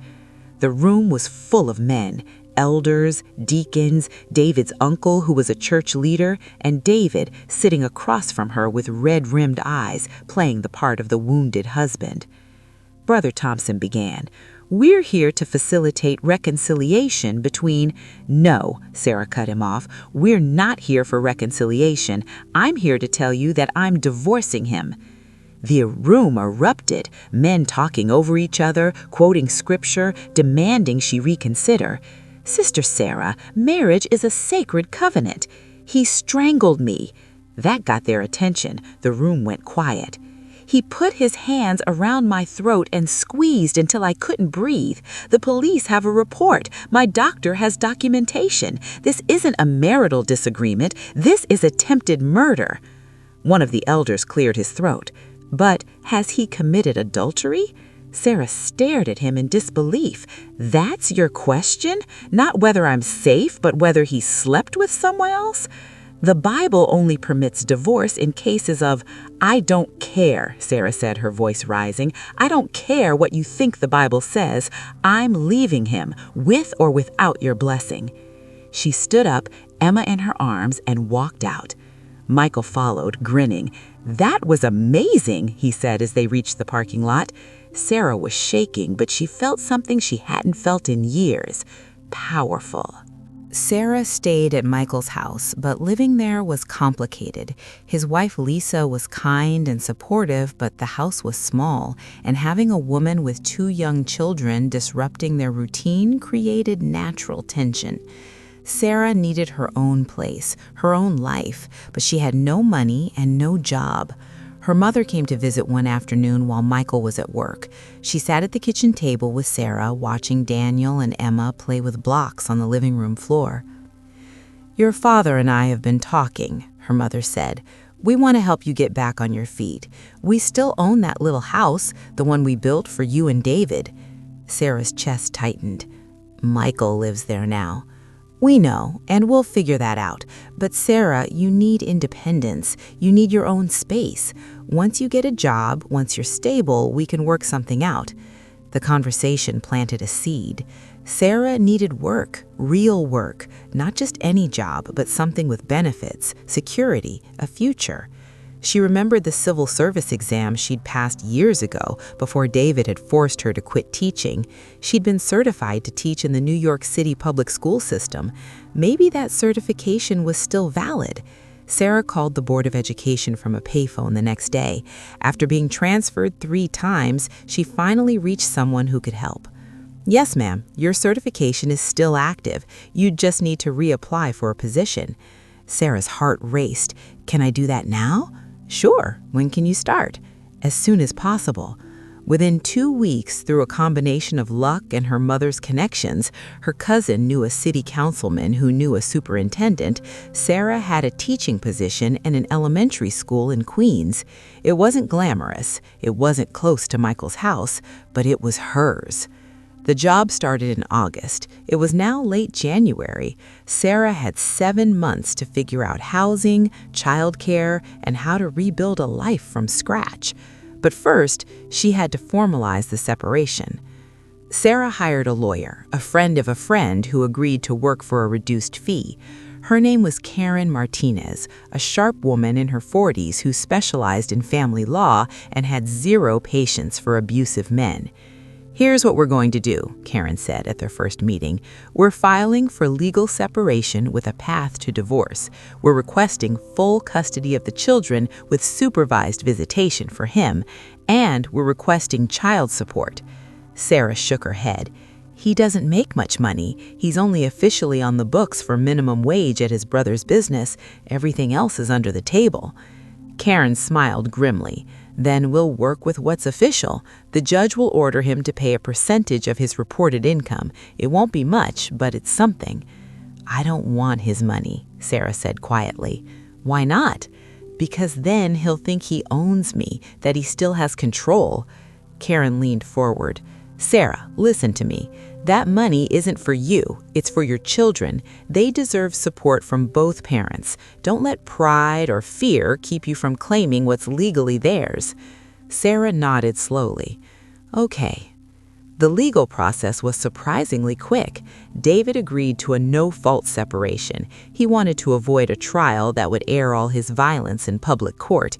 He hired his own lawyer, and within a few weeks they were standing before a judge in family court. The judge reviewed the paperwork, asked a few questions, and then looked at Sarah directly. "Mrs. Bennett, the court record shows you're waiving spousal support. Do you understand what that means?" "Yes, Your Honor." "You're aware that given your husband's income and the length of the marriage, you'd likely be entitled to some financial support." "I don't want it," Sarah said firmly. "I just want child support for Daniel and Emma." The judge studied her for a moment, then nodded. "Very well. Mr. Bennett will pay 30% of his reported income in child support, split between both children. Mrs. Bennett will have primary physical custody. Mr. Bennett will have visitation rights to be arranged between the parties." The gavel came down. It was done. Sarah walked out of that courthouse in October 1988, officially separated from David Bennett, and felt like she could finally breathe. But David wasn't done with her yet. He refused to move out of the apartment in Jackson Heights. Technically, it was in both their names, and until the separation became a final divorce, he claimed he had every right to stay there. Every few days, he'd show up at the apartment, sometimes drunk, sometimes sober, always angry. He'd bang on the door, he'd shout threats, he'd sit in his car outside for hours watching. Sarah called the police multiple times. They'd come, talk to him, tell him to leave, but there was no order of protection. Karen had advised against filing for one because David hadn't technically violated any laws since the separation. The strangling incident had happened months ago, and there was no evidence of recent violence. So David was free to terrorize her, and there was nothing she could legally do about it. One night in December, Sarah was putting the children to bed when she heard his voice outside the window. "Sarah, I know you're in there. Open this door." She froze, her hand on Emma's back as she tried to settle the toddler down. "Sarah," he pounded on the door, "we need to talk." Daniel started crying. "Mama, is Daddy here?" "It's okay, baby. He's just upset. He'll leave soon." But David didn't leave. He stood outside screaming for 20 minutes until finally a neighbor called the police. By the time the officers arrived, David had driven away. "This can't go on," Sarah told Karen the next day. "I can't live like this." "File for an order of protection," Karen urged. "Document everything, every time he shows up, every threat, every incident. Build a case." But Sarah was exhausted. The legal process was draining, the emotional toll was unbearable, and she had 2 small children who were confused and scared by their father's behavior. She just wanted peace. In December, David finally moved out of the Jackson Heights apartment. He'd bought a small condo in Queens with money Sarah suspected came from his under-the-table taxi income, and he no longer needed to fight for the apartment. Sarah should have felt relief, but instead she felt vulnerable because now David had his own place, his own territory, and every time he picked the kids up for visitation, she had to trust that he'd bring them back. The first time he took them overnight, Sarah didn't sleep at all. She sat by the window, watching the parking lot, waiting for his car to pull in the next morning. When he finally brought them back, Daniel ran to her crying.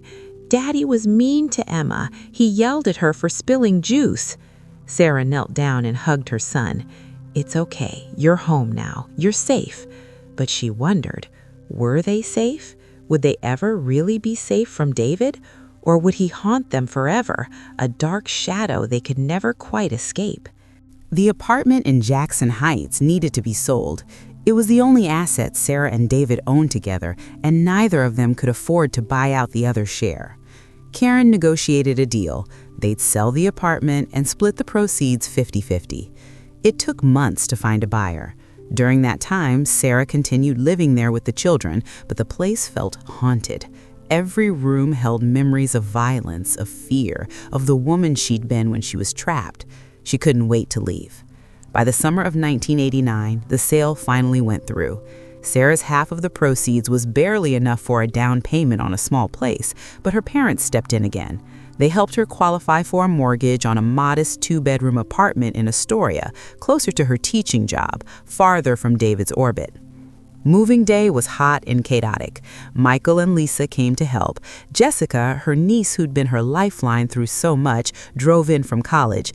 Even her parents made the trip from upstate, her father moving slowly but determinedly, carrying boxes despite his stroke-weakened left side. As Sarah taped up the last box in the old apartment, she looked around one final time. This place had been her prison. These walls had witnessed her destruction. But they'd also witnessed her survival. "Good riddance," she whispered, and walked out without looking back. The new apartment in Astoria was small but bright. 2 bedrooms, one for her, one for Daniel and Emma to share, a tiny kitchen with a window that got morning sun, a living room just big enough for a couch and a television.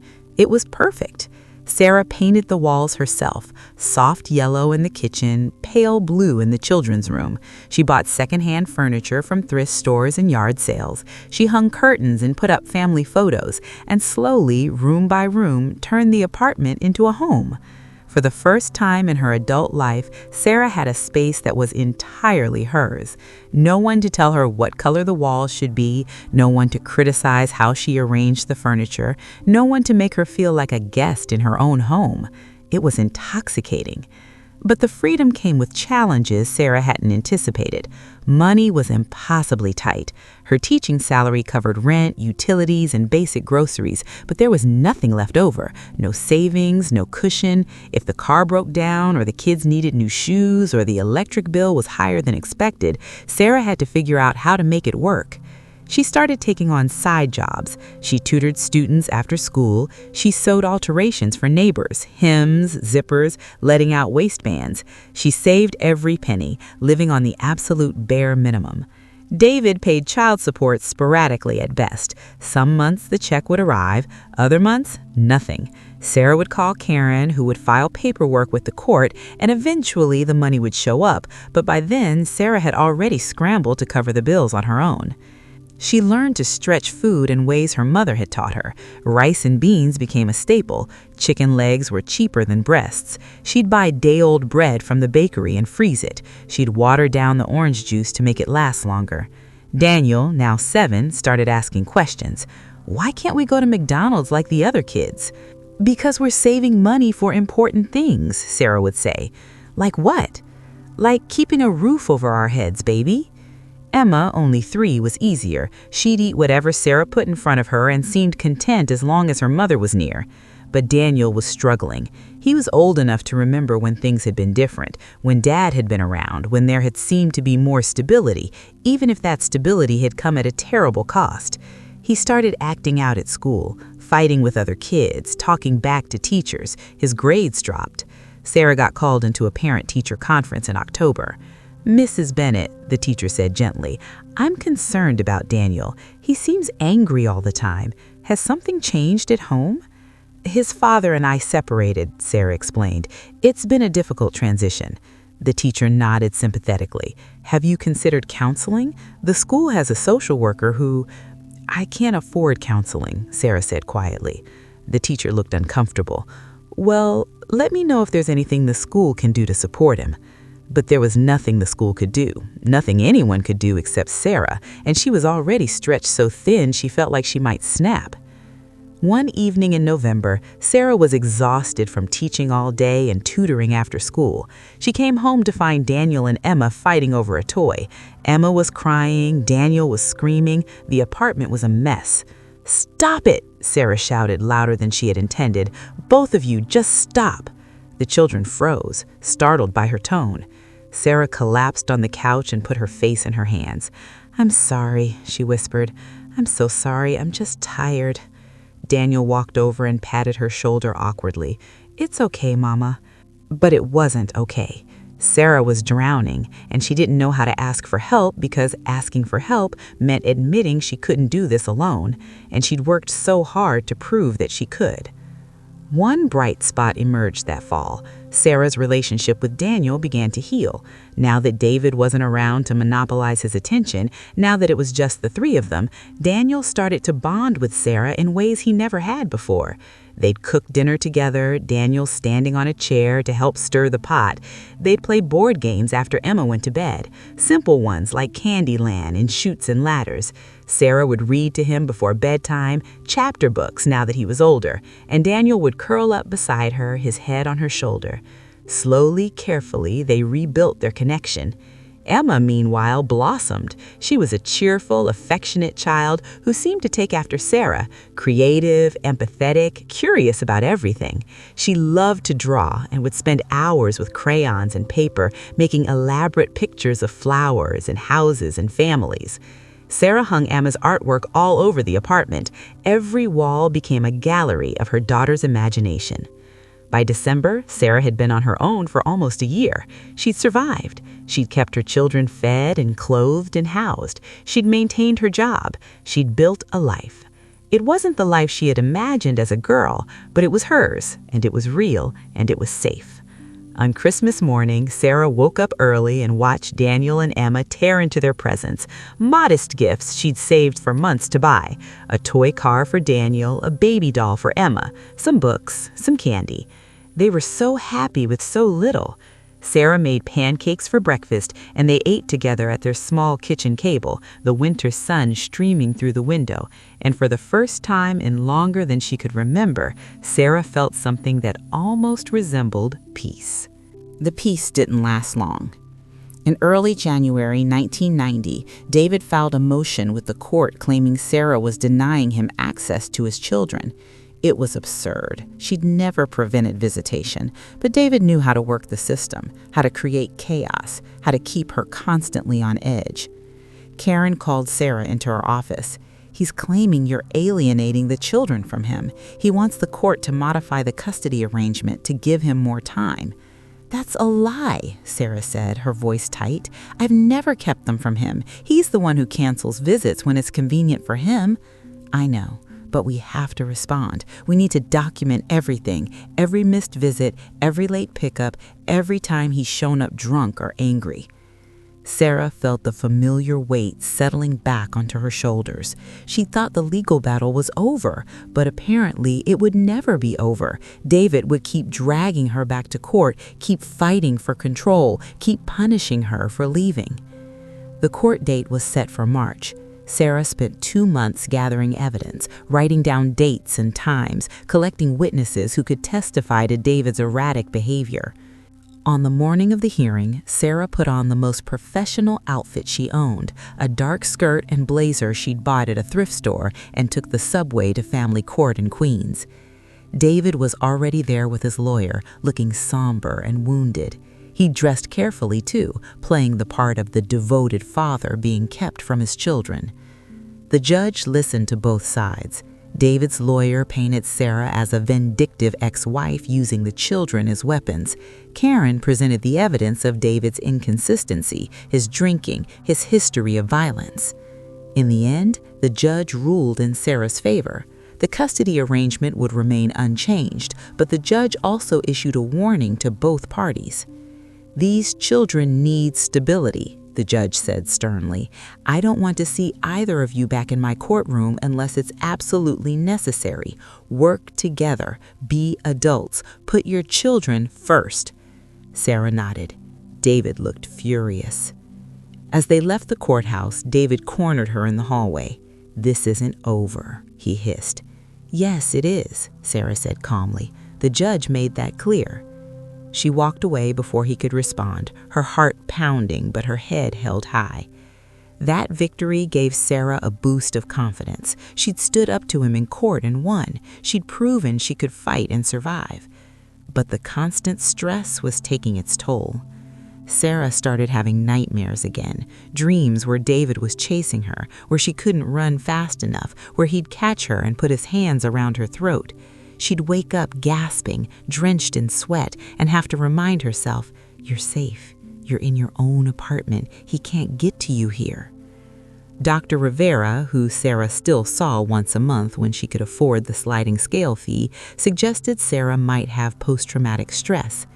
"It's normal after what you've been through," Dr. Rivera explained. "Your body is still in survival mode. It doesn't know the danger is over." "But it doesn't feel over," Sarah said. "He's still in my life, still causing problems, still controlling things from a distance." "Then we need to work on building boundaries, real boundaries that he can't cross." Over the next several months, Sarah learned to set limits with David. She communicated with him only through writing, notes dropped off at the children, brief messages through their lawyers. She stopped answering his phone calls. She refused to engage in arguments or defend herself against his accusations. At first, this made him angrier. He'd show up at the apartment building, banging on her door, demanding she talk to him like an adult. Sarah would stand on the other side of the locked door and say calmly, "If you don't leave, I'm calling the police." Usually he'd leave. Sometimes she actually had to call the police. But each time she held the boundary, it got a little easier. By the summer of 1990, David had backed off somewhat. He still saw the children according to the court schedule, but he'd stopped trying to control Sarah directly. It felt like a turning point. Sarah celebrated her 26th birthday that July with her children and her parents. They had a small party in her apartment, nothing fancy, just cake and ice cream and a few presents, but it was hers. She was surrounded by people who loved her, in a home she'd built with her own hands, living a life she'd fought to create. Her mother pulled her aside at one point during the party. "I'm proud of you," she said quietly. "You were so young when you married him. You didn't know what you were getting into, but you found your way out." Sarah felt tears prick her eyes. "I'm still finding my way." Her mother smiled. "We all are, sweetheart, every day of our lives." That fall, Sarah made a decision that would change everything. She enrolled in night classes at Queens College to finish her bachelor's degree in education. She'd completed her teaching certification years ago, but she'd never finished her 4-year degree. David had forced her to drop out of college before they married. Now, working full-time and raising 2 children alone, Sarah decided to go back. It was insane. She knew it was insane, but she also knew that if she wanted to advance in her career, if she wanted to earn more money and provide better for her children, she needed that degree. So she arranged for her neighbor, a kind older woman named Mrs. Chin, to watch Daniel and Emma 2 evenings a week while Sarah went to class. On weekends, she'd study while the children watched cartoons or played in their room. It was exhausting. There were nights when Sarah fell asleep over her textbooks, nights when she cried from the sheer overwhelming weight of trying to do everything. But she kept going. One evening in October, Sarah was sitting at her kitchen table working on an essay for her education psychology class. Daniel came out of his room, rubbing his eyes sleepily. "Mama, why are you always doing homework?" Sarah looked up at his son, his hair sticking up in all directions, his pajamas rumpled. "Because I'm trying to make a better life for us, baby." "Are we going to be rich?" Sarah laughed. "No, honey, but maybe we'll be a little less poor." Daniel climbed into her lap, even though he was getting too big for it. "I don't care if we're poor. I just want you to be happy." Sarah hugged him tight, blinking back tears. "I am happy," she whispered. "When I'm with you and Emma, I'm very happy." It was the truth. Despite everything, the stress, the exhaustion, the constant struggle, Sarah was happier than she'd ever been during her marriage because she was free.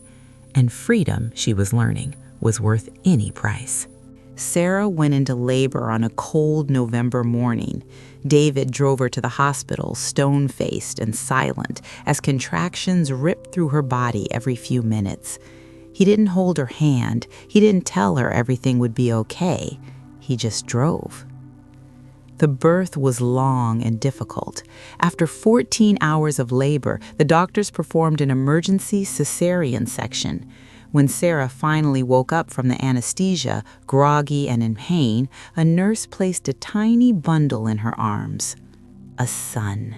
7 pounds, 3 ounces. Perfect. They named him Daniel. Sarah called her parents from the hospital to tell them she'd had the baby and that she'd be discharged the next day. She expected her mother to come, maybe bring flowers, maybe cry happy tears the way mothers do when their daughters become mothers themselves. But when her mother arrived to pick her up, she came alone. Her face was drawn, her eyes tired. She didn't say much as she helped Sarah into a taxi, the newborn cradled carefully in Sarah's aching arms. "Where's David?" Sarah asked, confused. Your mother's mouth tightened. "He's at home." The ride back to the Bronx was tense and quiet. When they pulled up to the little house next door to her parents' place, Sarah noticed immediately that something was wrong. The front door was closed. Locked, actually. The curtains were drawn. Her mother helped her out of the taxi, paid the driver, and they stood on the porch. Sarah knocked. No answer. Finally, David opened the door. His face was hard, unreadable. He stepped aside to let her in without a word. The house was a mess, dishes piled in the sink, dust everywhere, and in the bathroom, locked away and clucking frantically, was a live chicken. Sarah stared at him in disbelief, her incision throbbing, her arm shaking from holding the baby. "What is going on?" "I bought a chicken to make you soup," David said flatly. "I didn't get around to killing it yet." Her mother looked around the filthy house, looked at her daughter, pale and trembling, looked at the helpless newborn, and shook her head slowly. "Sarah, if you need anything—" David cut her off. "We're fine. Thanks for bringing her home." He closed the door in her mother's face. That night, Sarah learned the truth about what had happened while she was in the hospital. David and her mother had gotten into a vicious argument. He'd accused her of interfering. She'd accused him of neglect. They'd screamed at each other in the street, in front of neighbors, hurling insults and threats. Her mother had tried to come into the house to clean and prepare for Sarah's homecoming. David had locked her out. Now there was a wall between them, a wall that would never come down. For the next 2 months, Sarah lived in a nightmare. She was recovering from major surgery. She was learning to breastfeed. She was getting maybe 3 hours of sleep a night, and she was trapped in the middle of a cold war between her husband and her mother. Her mother would come over when David left for work. The moment his taxi pulled into the driveway, her mother would leave through the back door. They never spoke. They never made eye contact. And Sarah, barely 20 years old with a newborn baby and a healing body, had to navigate the hatred between the two people she needed most. David began talking about moving. "We need to get out of here," he said constantly, "away from your mother, away from this place. My family will help us buy a house."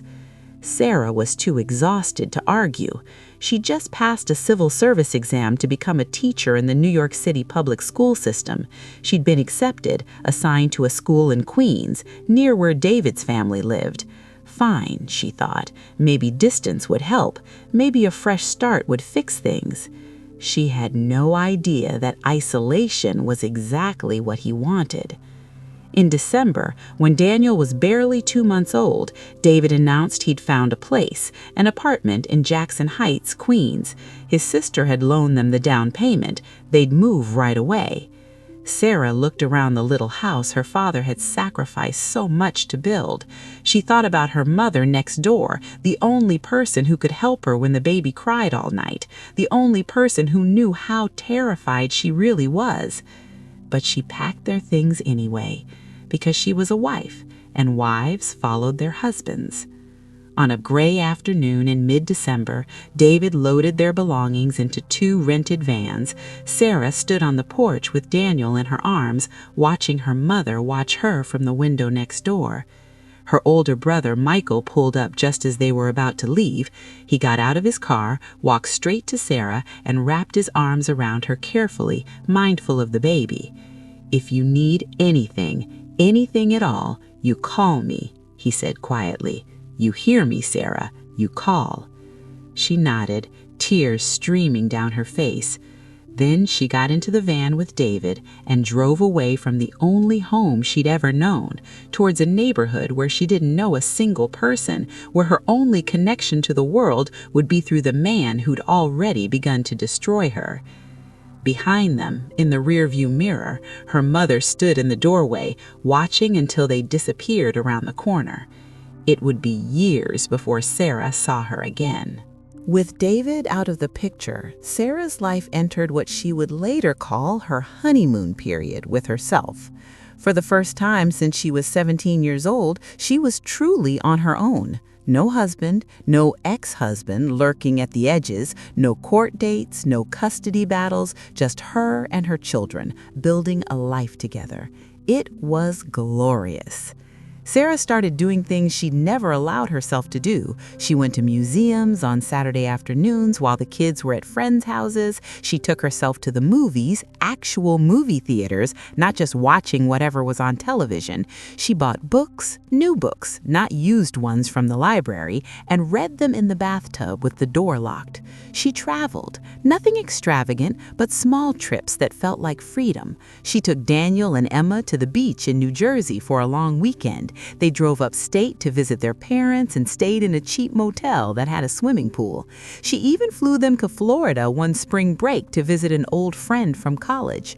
Flying felt like a miracle. Sarah sat in the airplane window seat with Emma asleep on her shoulder and Daniel reading a comic book beside her, and looked down at the clouds below and thought, "I did this. I made this happen. Me." She started making friends, real friends, women who knew her story and accepted her anyway. There was Barbara, a teacher at her school who was also a single mother. There was Nina, a neighbor in her building who worked as a nurse and had a wicked sense of humor. There was Grace, a woman she met at church, a different church than the one that had failed her so catastrophically, who understood what it meant to rebuild after loss. These women became Sarah's lifeline. They had coffee together, they went to each other's apartments for dinner, they celebrated each other's victories and held each other through the hard times. Sarah was learning something revolutionary. She didn't need a man to complete her. She didn't need romance or partnership or any of the things she'd been taught were essential to a woman's happiness. She just needed herself, her children, and a community of people who truly saw her. For 5 years, Sarah lived in this state of contented independence. She focused on her career, advancing to a department chair position. She focused on her children, watching Daniel grow into a thoughtful, sensitive teenager, and Emma blossom into a creative, confident preteen. She even started a hobby, photography. She bought a used camera at a yard sale and taught herself how to use it, taking pictures of her children, of the city, of small, beautiful moments that might otherwise be forgotten. Photography became a way of seeing the world differently. Through the lens, Sarah could capture joy instead of pain, light instead of darkness. But eventually, the loneliness crept in. Sarah was 35 years old, Daniel was 16 and increasingly independent, spending more time with friends than with her. Emma was 12 and navigating the complicated social world of middle school. They still needed their mother, but not in the all-consuming way they had when they were small. Sarah found herself with empty evenings, quiet weekends, long stretches of time when she had no one to talk to, no one to share her thoughts with, no one to simply be present with. She started wondering, is this it? Is this all there is? Just me, alone, for the rest of my life? The thought terrified her. Then, in the summer of 2000, something unexpected happened. Sarah was having work done on her apartment. She'd saved enough money to finally renovate the outdated plumbing that had been causing problems for years. The contractor needed access to the pipes that ran through her neighbor's property behind hers, and Sarah had to coordinate with several neighbors she barely knew. One of those neighbors was a man named Robert Hayes. Robert was divorced, in his early 40s, and attended the same church Sarah had been going to for the past few years. He had 3 adult children from his first marriage and worked in construction, flipping houses and small apartment buildings. When Sarah went to his door to discuss the plumbing situation, Robert was friendly and helpful. He not only agreed to the work, but offered to cover half the cost since his property would benefit from the upgraded pipes too. Over the next few weeks, as the renovation progressed, Robert started finding reasons to stop by. He'd bring coffee in the morning, he'd offer to help move furniture, he'd make jokes with the contractors. And he'd ask Sarah questions about herself, where she worked, how long she lived in the neighborhood, what she did for fun. Sarah was wary at first. She hadn't dated anyone since leaving David 11 years earlier. She'd convinced herself she didn't need romance, didn't want the complications of letting another man into her life. But Robert was persistent without being pushy, and one evening, as the renovation was wrapping up, he asked her to dinner. "Just to celebrate the pipes working," he said with a grin. Sarah surprised herself by saying yes. Their first date was at a small Italian restaurant in Astoria. They talked for 3 hours about their children, their careers, their faith, their past mistakes. Robert was open about his divorce, about how he'd let his first marriage fall apart through neglect and workaholism. "I'm trying to be better this time around, if there is a this time around." Sarah appreciated his honesty. She told him some, though not all, of her story with David. She was still learning to trust, still learning to believe that not all men were dangerous. Robert listened without judgment. "I'm glad you got out," he said simply. "A lot of women don't." They started dating casually, nothing serious, nothing rushed, just dinners once a week, occasional movies, church on Sundays. Daniel was suspicious. He was 16 now and very protective of his mother. He interrogated Robert the first time they met, asking pointed questions about his intentions and his past. Emma, at 12, was more open. She liked that Robert made her mother laugh, that he brought flowers sometimes, that he treated Sarah with obvious respect. For 2 years, Sarah and Robert dated. It was comfortable, easy, uncomplicated. He had his own home and his own life. She had hers. They came together when it suited them both. But then Robert started talking about marriage. "We're not getting any older," he'd say. "Why not make it official?" Sarah hesitated. She'd been happy with how things were, the freedom of maintaining her own space, her own independence. Marriage meant compromise, meant sharing, meant vulnerability. But Robert was persuasive, and Sarah was tired of being alone. In the spring of 2002, they got married at the courthouse with just their children and Sarah's parents present. It was nothing like her first wedding, no big ceremony, no white dress, no illusions about fairy tale endings. Just 2 middle-aged people who'd both been hurt before, trying to build something stable together. Robert moved into Sarah's apartment. They agreed to complete separation of finances. His property was his, her income was hers. They'd split household expenses down the middle. It seemed fair. It seemed practical. What Sarah didn't realize was that she just made a terrible mistake. The problems started almost immediately, though Sarah didn't recognize them at first. Robert moved into her apartment, the space she'd fought so hard to create, the home that represented her independence and survival. And suddenly, it wasn't entirely hers anymore. He rearranged furniture without asking. He threw out kitchen items he thought were redundant.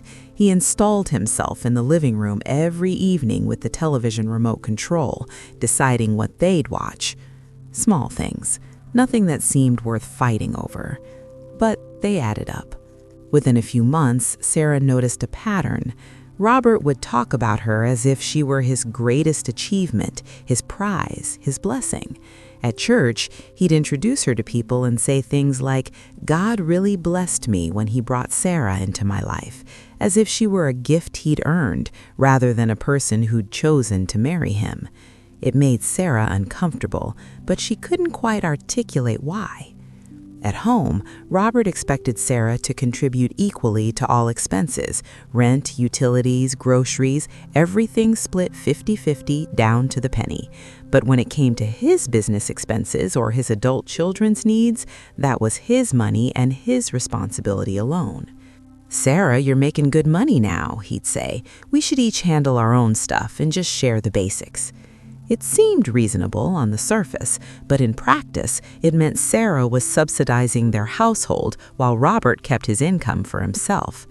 He was building a real estate portfolio, buying and flipping small properties. He'd ask Sarah to sign paperwork as his spouse, legal documents, loan applications, but when she asked to see the financial details, he'd brush her off. "Don't worry about it. It's my business. I've got it handled." Sarah signed the papers because she was his wife, and that's what wives did. She didn't realize until much later what she'd actually signed. The bigger problem was how Robert related to her children. Daniel was 18 now and preparing for college. He'd never fully accepted Robert, viewing him with suspicion and keeping his distance. When Robert tried to act like a stepfather, offering advice, trying to discipline, Daniel would shut down or leave the apartment. Emma, at 14, was caught in the middle. She liked Robert well enough, but she resented how he'd taken over their home. She missed the way things used to be, when it was just her and Daniel and Mom, when they made decisions together, when the apartment felt like theirs. One evening, Robert and Daniel got into an argument about college plans. Daniel wanted to go to a state school upstate. Robert thought he should stay local and commute. "You need to be practical," Robert said. "Living on campus is a waste of money." "It's not your decision," Daniel shot back. "As long as you're living under my roof." "This isn't your roof," Daniel exploded. "This is my mother's apartment. She had it before you and she'll have it after you." The room went silent. Robert's face turned red. Sarah stood frozen in the kitchen doorway, unsure whose side to take, hating that there were sides at all. Daniel grabbed his jacket and left, slamming the door behind him. Robert turned to Sarah. "You need to control your son. He's disrespectful." "He's 18, Sarah said quietly. "And he's right. This was our home before you came." "So that's how it is?" Robert's voice was cold. "You're going to side with him?" "I'm not siding with anyone. I'm just saying, you're just saying I'm not really part of this family." Message received. He stormed into the bedroom and didn't speak to her for 2 days. Sarah recognized the tactic, the silent treatment, the emotional withdrawal, the punishment for not submitting. It was different from David's violence, but it was manipulation nonetheless. And Sarah was tired of being manipulated. The breaking point came during a family vacation in the summer of 2003. Sarah had saved money to take Daniel and Emma to the Adirondacks for a week before Daniel left for college. Robert invited himself along. The trip was a disaster. Robert complained about everything: the hotel, the food, the activities Sarah had planned. He wanted to go to bars every evening, places where they served alcohol, and would sulk when Sarah wanted to do things like hiking or visiting local attractions. "I didn't come all this way to climb mountains," he'd say. "I came to relax." He drank heavily every night, not to the point of David's violent drunkenness, but enough that Sarah felt uncomfortable, enough that Emma would give her worried looks across the dinner table. On the last night of the trip, they were having dinner at a lakeside restaurant. The bill came, and Robert pulled out his calculator. "Okay, so the meals were $87.50. I had the steak, that was $32. Sarah, you had the chicken, that was $24. Emma had the pasta." Sarah cut him off. "Robert, can we not do this right now?" "Do what?" "The itemized bill splitting? We're on vacation. Can't we just split it evenly?" "Why should I pay for your kids' meals? They're not my responsibility." Emma's face flushed red with humiliation. Daniel stood up from the table and walked out of the restaurant. Sarah looked at Robert. really looked at him and saw him clearly for the first time.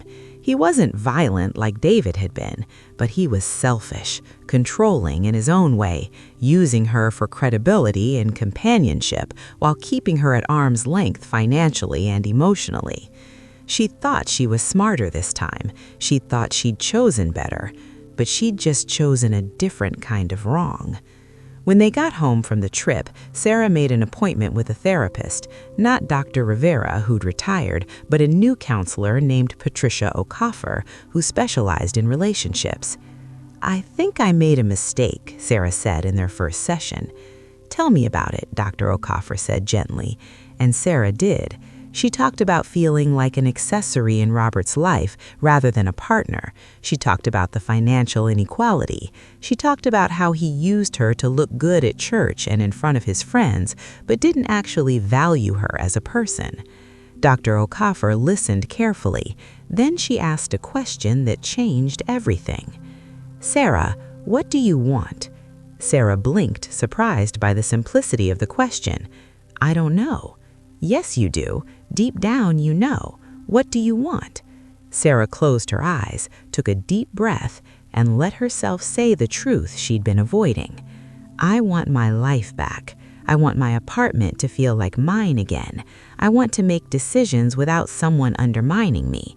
I want to wake up in the morning and not feel like I have to perform or manage someone else's emotions." She opened her eyes and looked at Dr. O'Coffer. "I want to be alone again." Dr. O'Coffer nodded. "Then that's what you should do." It sounded so simple, but Sarah knew it wouldn't be. Sarah didn't leave immediately. She spent months preparing, gathering courage, figuring out the logistics. This time, at least, she had resources. She had her own income, her own career. Her name was on the lease. She wasn't the terrified 23-year-old with no options who'd fled from David. This time, she could choose to leave on her own terms. In August 2003, Sarah and Robert were planning a weekend trip to Pennsylvania. Robert had business there, looking at a property he was considering buying. He wanted Sarah to come along to lend credibility when he met with the sellers. On the drive there, they got into an argument about money. Sarah had asked to see the financial details of his real estate projects, the ones she'd signed papers for, the ones that legally tied her to his business dealings. Robert had refused. Again. "Why do you need to see them?" he'd snapped. "You don't understand real estate anyway." "Because I signed my name on those documents," Sarah said firmly. "Because if something goes wrong, I'm legally responsible too." "Nothing's going to go wrong. Stop being paranoid." "I'm not being paranoid. I'm being smart, and I'm done signing anything else without full disclosure." Robert had gone silent, his hands tight on the steering wheel. When they arrived at the bed and breakfast where they were staying, he'd pulled her aside before they went to their room. "If you're not going to support my work, maybe you should just go home." Sarah had looked at him, at this man she'd married hoping for partnership and finding only selfishness, and made a decision. "Okay," she said calmly, "I'll go home." "Wait, what?" "You said I should go home, so I'm going home. I'll take the bus back to New York." Robert's face registered shock. "I didn't mean—" "Yes, you did, and you're right. I should go home." She'd gathered her things, called a taxi to take her to the bus station, and left him standing in the parking lot of the bed and breakfast looking confused and angry. On the long bus ride back to Astoria, Sarah felt something she hadn't felt in years: absolute certainty. She was done with this marriage, with compromising herself, with pretending that having any relationship was better than having none. When she got home, she went straight to her bedroom, the bedroom she shared with Robert, and began packing his things. Daniel, who was home on break from college, found her. "Mom, what are you doing?" "I'm ending this marriage," Sarah said simply. Daniel had broken into a huge grin. "Finally." Over the next few hours, Sarah methodically sorted Robert's belongings into boxes: his clothes, his books, his tools, everything that was his and not theirs. When Robert came home the next day, fuming and ready for a fight, he found his possessions neatly stacked in the living room. "What is this?" he demanded. "You're moving out," Sarah said. "You can stay with one of your kids or find a hotel, but you're not staying here. You can't just kick me out." "Actually, I can. This apartment is in my name. I had it before we married, and I'm keeping it. We signed a prenup with complete separation of property. You have your properties. This one is mine." Robert had sputtered, threatened, tried to guilt her, but Sarah stood firm. "I'll file for divorce on Monday," she said. "You can contest it if you want, but you'll lose. We've been married less than 2 years. We have separate finances, and I have grounds for dissolution based on irreconcilable differences." "You're making a huge mistake," Robert said bitterly. "You're going to end up alone for the rest of your life." Sarah had smiled, actually smiled. "I'd rather be alone than be used." Robert had grabbed his boxes and left.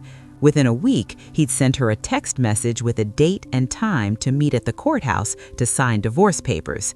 No fight, no custody battle, no drawn-out legal warfare. Just a clean, quick end to a marriage that should never have happened. Sarah met him at the courthouse on a Tuesday morning in September. They signed the papers in front of a notary. The whole process took 20 minutes. As they left the building and headed in opposite directions, Robert had turned back and called out to her, "You're going to regret this. You're throwing away a good man." Sarah had kept walking without responding because there was nothing to say. She didn't regret it, not even a little bit. The divorce was finalized in December 2003. Sarah spent Christmas that year with just Daniel and Emma, the 3 of them in their apartment that finally, fully belonged to them again. They decorated a small tree, they made cookies, they watched old movies and laughed and talked late into the night. And Sarah felt free. Not the desperate, exhausted freedom she'd felt after leaving David, not the tentative, rebuilding freedom of her early independence. This was something deeper. This was the freedom of knowing herself, of trusting her own judgment, of refusing to settle for less than she deserved. "I'm proud of you, Mom," Daniel said that Christmas evening. "For what?" "For not staying with him just because you were afraid to be alone. A lot of people can't do that." Sarah hugged her son, this young man who'd been forced to grow up too fast, who'd seen too much pain, but had somehow emerged thoughtful and kind. "I'm proud of you too," Sarah said. That night, after the kids went to bed, Sarah sat in her living room, no one else's, and looked around at the space she'd created, the furniture she'd chosen, the walls she'd painted, the photographs she'd taken, framed and hung with care. This was hers, all of it, and no one could take it away. She was 40 years old, twice divorced, with 2 kids and a modest teacher salary, and she'd never been happier in her entire life. Over the next few months, Sarah settled into a new routine. She threw herself into her work, taking on extra responsibilities at school. She deepened her friendships with Barbara, Nina, and Grace. She spent more time with her parents, who were aging but still sharp, still supportive. She went back to therapy with Dr. Okafor, but this time not because she was in crisis. This time it was about growth, about understanding patterns, about making sure she never again compromised herself for the illusion of companionship. "Why do you think you married Robert?" Dr. Okafor asked. Sarah thought carefully. "Because I was lonely, because I thought I was supposed to want partnership, because everyone kept asking me if I was dating anyone, as if being alone was a failure. And now? Now being alone isn't failure, it's just a different way of living, and for me, it's the right way." Dr. Okafor smiled. "That's real wisdom, Sarah. A lot of people never get there." Sarah also started talking more openly with Emma about relationships, about the importance of self-worth, about being single was better than being with the wrong person. Emma, now 15, listened carefully. "Mom, can I ask you something?" "Of course." "Do you ever regret marrying Dad? The first time, I mean." Sarah considered the question. "I regret the pain. I regret the years I lost, but I don't regret having you and Daniel. You two are the best things that ever happened to me. Even though it was so hard? Especially because it was so hard, because it taught me what I'm capable of surviving." Emma hugged her mother. "I hope I'm as strong as you someday." "You already are. You just don't know it yet." The years that followed were some of the richest of Sarah's life. With both failed marriages behind her and both children growing into independent adults, Sarah entered what she thought of as her second honeymoon with herself, deeper and more intentional than the first. She bought a car, not a used beater held together with prayers, but a reliable Honda Civic that she chose herself, financed herself, and drove with pride. It was silver with cloth seats and got excellent gas mileage, and Sarah loved it fiercely. She took that car everywhere: weekend trips upstate to see her parents, day trips to the Jersey Shore, drives through Connecticut just because she could, just because the leaves were changing and the roads were beautiful.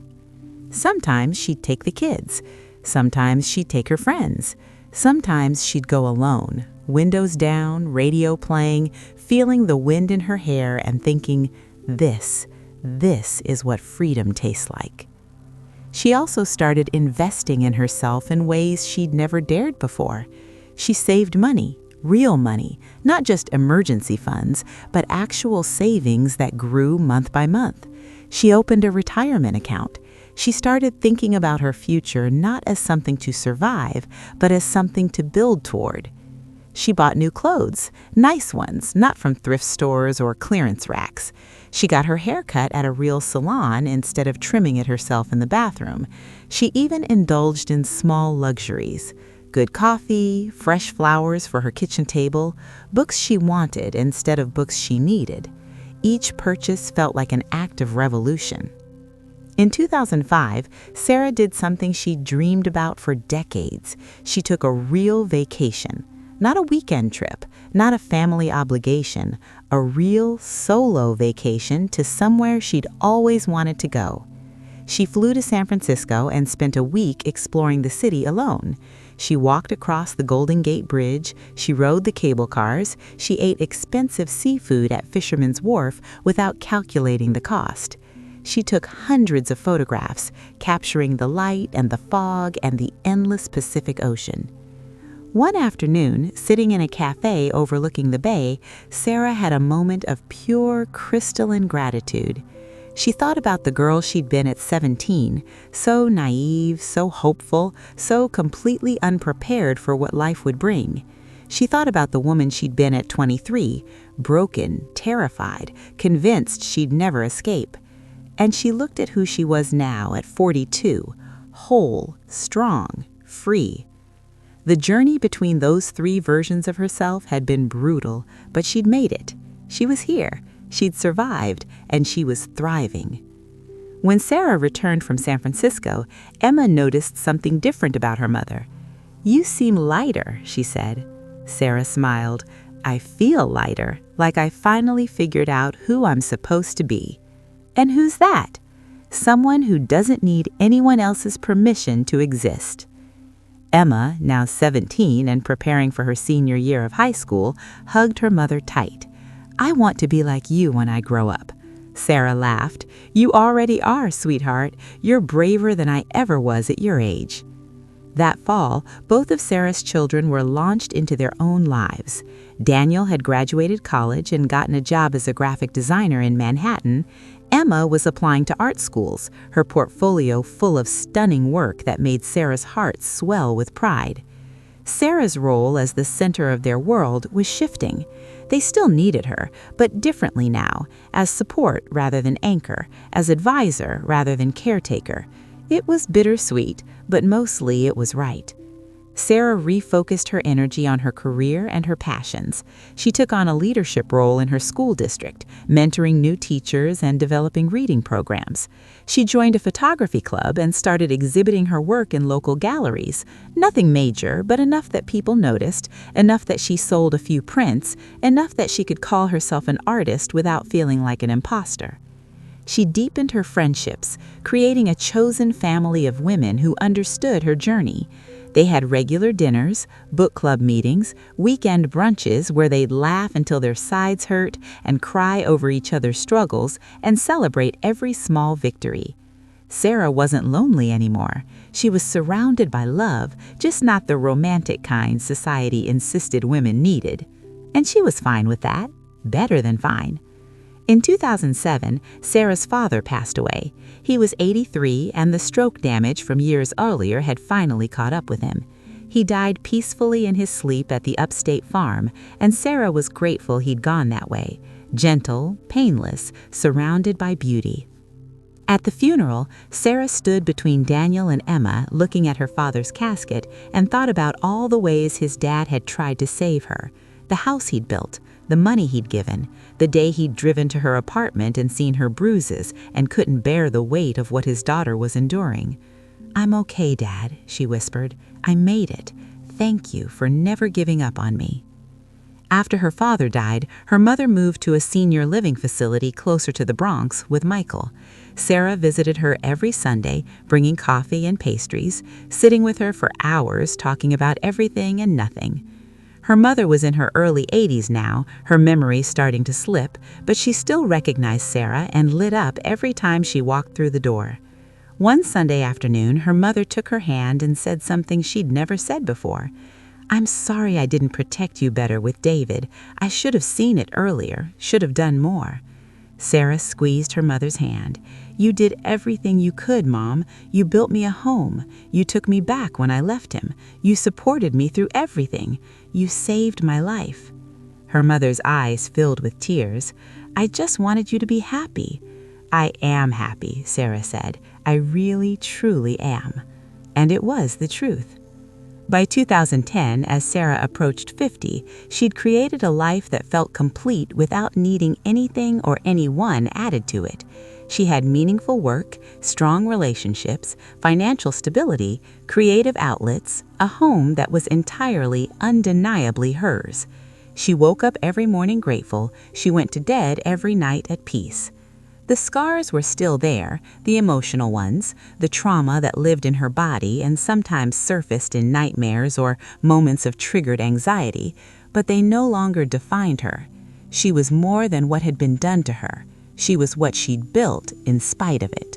Sarah celebrated her 50th birthday in 2010 with a party she threw for herself. She rented a small event space in Astoria and invited everyone who mattered. Her children, her mother, Michael and Lisa, her closest friends, colleagues from work, members of her photography club. About 40 people in total. She didn't wait for someone else to plan it or make it happen. She chose the venue, picked the menu, created the guest list, sent the invitations. Because this was her life and she was celebrating it on her own terms. The party was beautiful.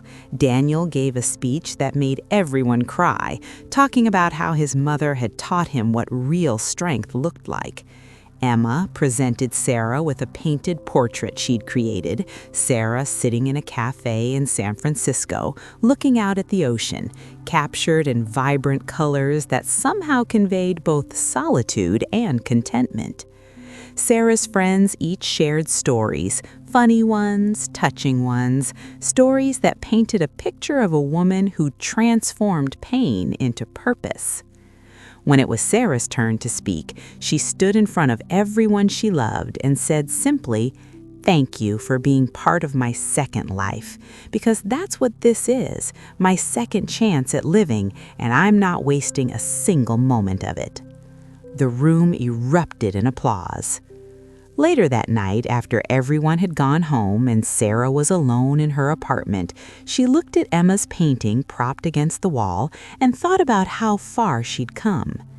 50 years old, 2 divorces, decades of struggle, but also 2 incredible children, a career she loved, true friendships, financial independence, creative expression, peace. The bad stuff was real, but so was the good stuff, and Sarah had learned that she got to choose which story she told about her life.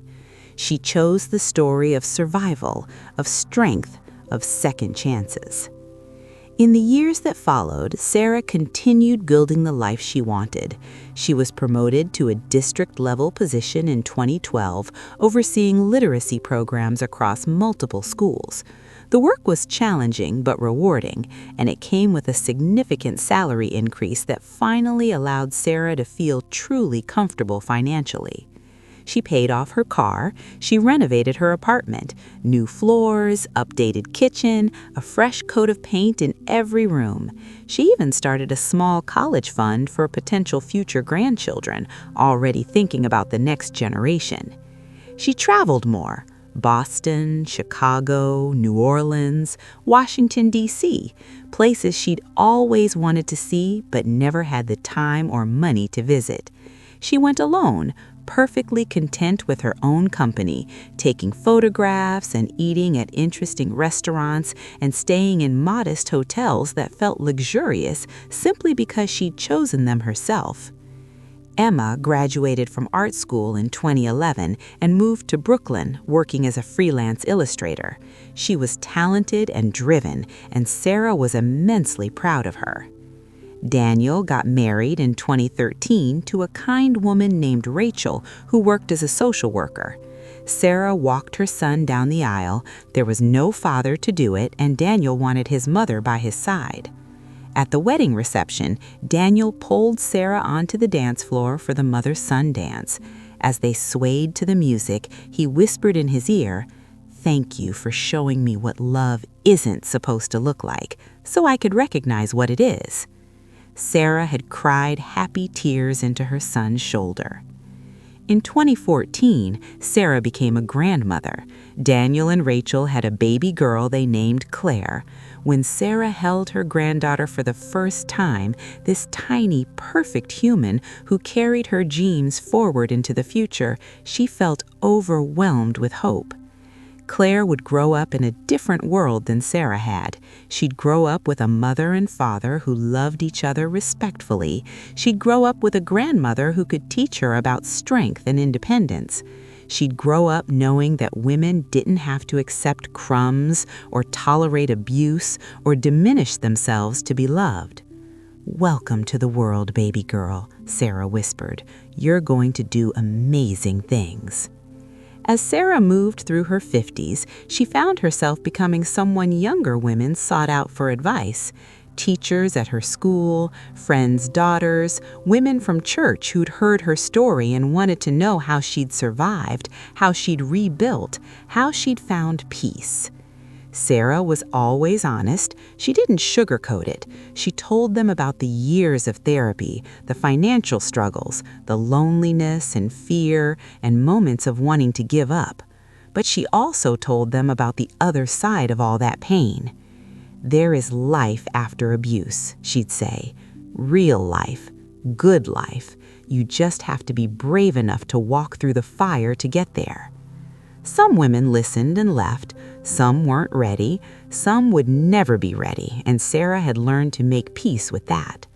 But some women listened and left their abusers. Some women filed for divorce. Some women chose themselves, maybe for the first time in their lives. And when Sarah heard those stories, when women came back to thank her, to tell her they'd made it out, to show her their new apartments or introduce their happy children or share their plans for the future, Sarah felt like everything she'd been through had meaning. Her pain had purpose. Her survival mattered. In 2016, Sarah started writing. Nothing fancy, just a blog where she shared her story and her reflections on life after domestic violence.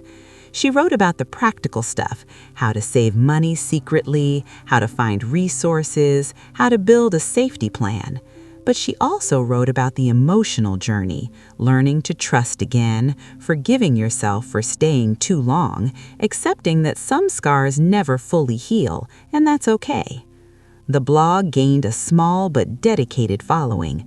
Women from all over the country reached out to thank her, to share their own stories, to ask for guidance. Sarah answered every message personally. She knew what it meant to reach out in desperation, hoping someone would hear you, hoping someone would care enough to respond. She'd been that woman once, she remembered. By 2018, when Sarah turned 58, Sarah was thinking about retirement.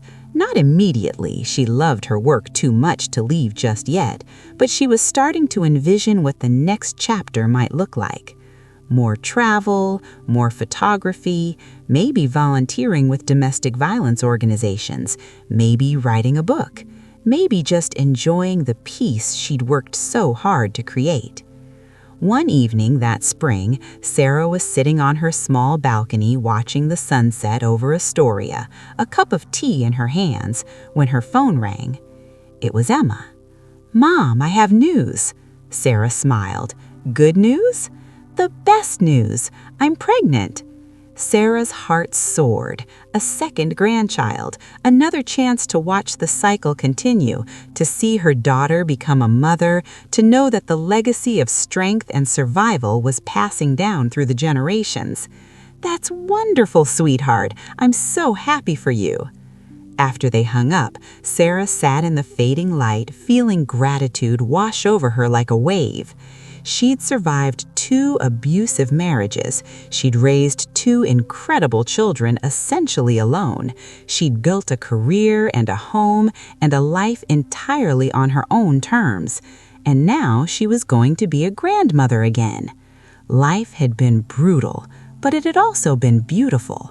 And Sarah Bennett, survivor, mother, grandmother, teacher, artist, woman, was grateful for all of it. Sarah retired from teaching in 2020 at the age of 60. She'd spent nearly 30 years in education, and while she loved the work, she was ready for something new. The retirement party her colleagues threw was emotional. Teachers and administrators who'd worked with her for decades shared stories about her impact, not just on students, but on the other women in the building who'd watched her example of resilience and strength. "You showed us what it looks like to rebuild," one colleague said. "You never played the victim, you just kept moving forward." Sarah appreciated the sentiment, though she privately thought it wasn't quite accurate. She had been a victim, that was an undeniable fact, but she'd refused to let being a victim become her entire identity. There was a difference, and it was important. In retirement, Sarah finally had time for all the things she'd put off for years. She took a photography class at the local community center and improved her technical skills.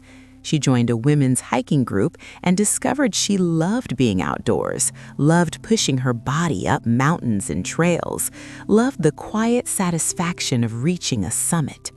She also became more involved with the domestic violence shelter in Queens, volunteering as a mentor for women who were leaving abusive relationships. The work was hard. Sarah sat with women in crisis, women who reminded her painfully of her younger self, scared, broke, convinced they had no options. She helped them navigate the legal system, find housing, access resources. She listened to their stories without judgment and shared her own when it seemed helpful. Sometimes the women she mentored went back to their abusers. Sarah learned not to take it personally, to understand that leaving often took multiple attempts, that the average woman left 7 times before staying gone. But some women made it out. Some women got free, and those were the ones Sarah held on to when the work felt overwhelming. In 2021, Emma gave birth to a son named Oliver. Sarah was in the delivery room, holding her daughter's hand through the contractions and the pushing and the final triumphant moment when Oliver entered the world, red-faced and screaming. "You did it," Sarah whispered to Emma. "You're a mother now." Emma looked exhausted and elated. "Did I do good, Mom?" "You did perfect, baby girl." Watching Emma with her newborn son stirred up complicated emotions in Sarah. She remembered her own experiences as a new mother, the fear, the isolation, the way David had weaponized her children against her. But Emma's experience was completely different. Her partner Marcus was attentive and loving, changing diapers and walking the floor with a colicky baby at 3 a.m. without complaint. They made decisions together, shared responsibilities equally, and supported each other through the exhausting early months. This was what it was supposed to look like. This was what Sarah had never had. One afternoon, Sarah was watching Oliver while Emma took a nap.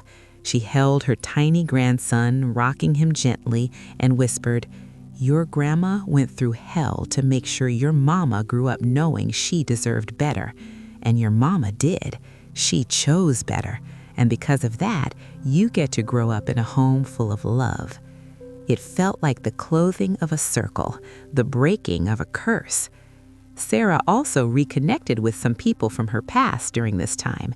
She found Linda, the woman from the library all those years ago who'd given her a phone number Sarah never called, on social media and reached out. They met for coffee, two women in their 60s now, laughing about how much time had passed. "I always wondered what happened to you," Linda said. "You looked so scared that day." "I was scared," Sarah admitted. "I was trapped and didn't know how to get out." "But you did get out." "Eventually. It took me a long time. Too long." Linda shook her head. "There's no such thing as too long. You left when you were ready. That's all that matters." They became friends again, making up for decades of lost time. Sarah also tracked down Jessica, her niece who'd been such a lifeline during the darkest years. Jessica was now a successful therapist specializing in trauma, married with children of her own. "I became a therapist because of you," Jessica told Sarah over dinner one evening. "Watching what you went through, helping you find resources, it showed me what I wanted to do with my life." Sarah felt tears spring to her eyes. "I had no idea." "You saved yourself, Aunt Sarah, but I got to be part of your support system, and that changed me forever."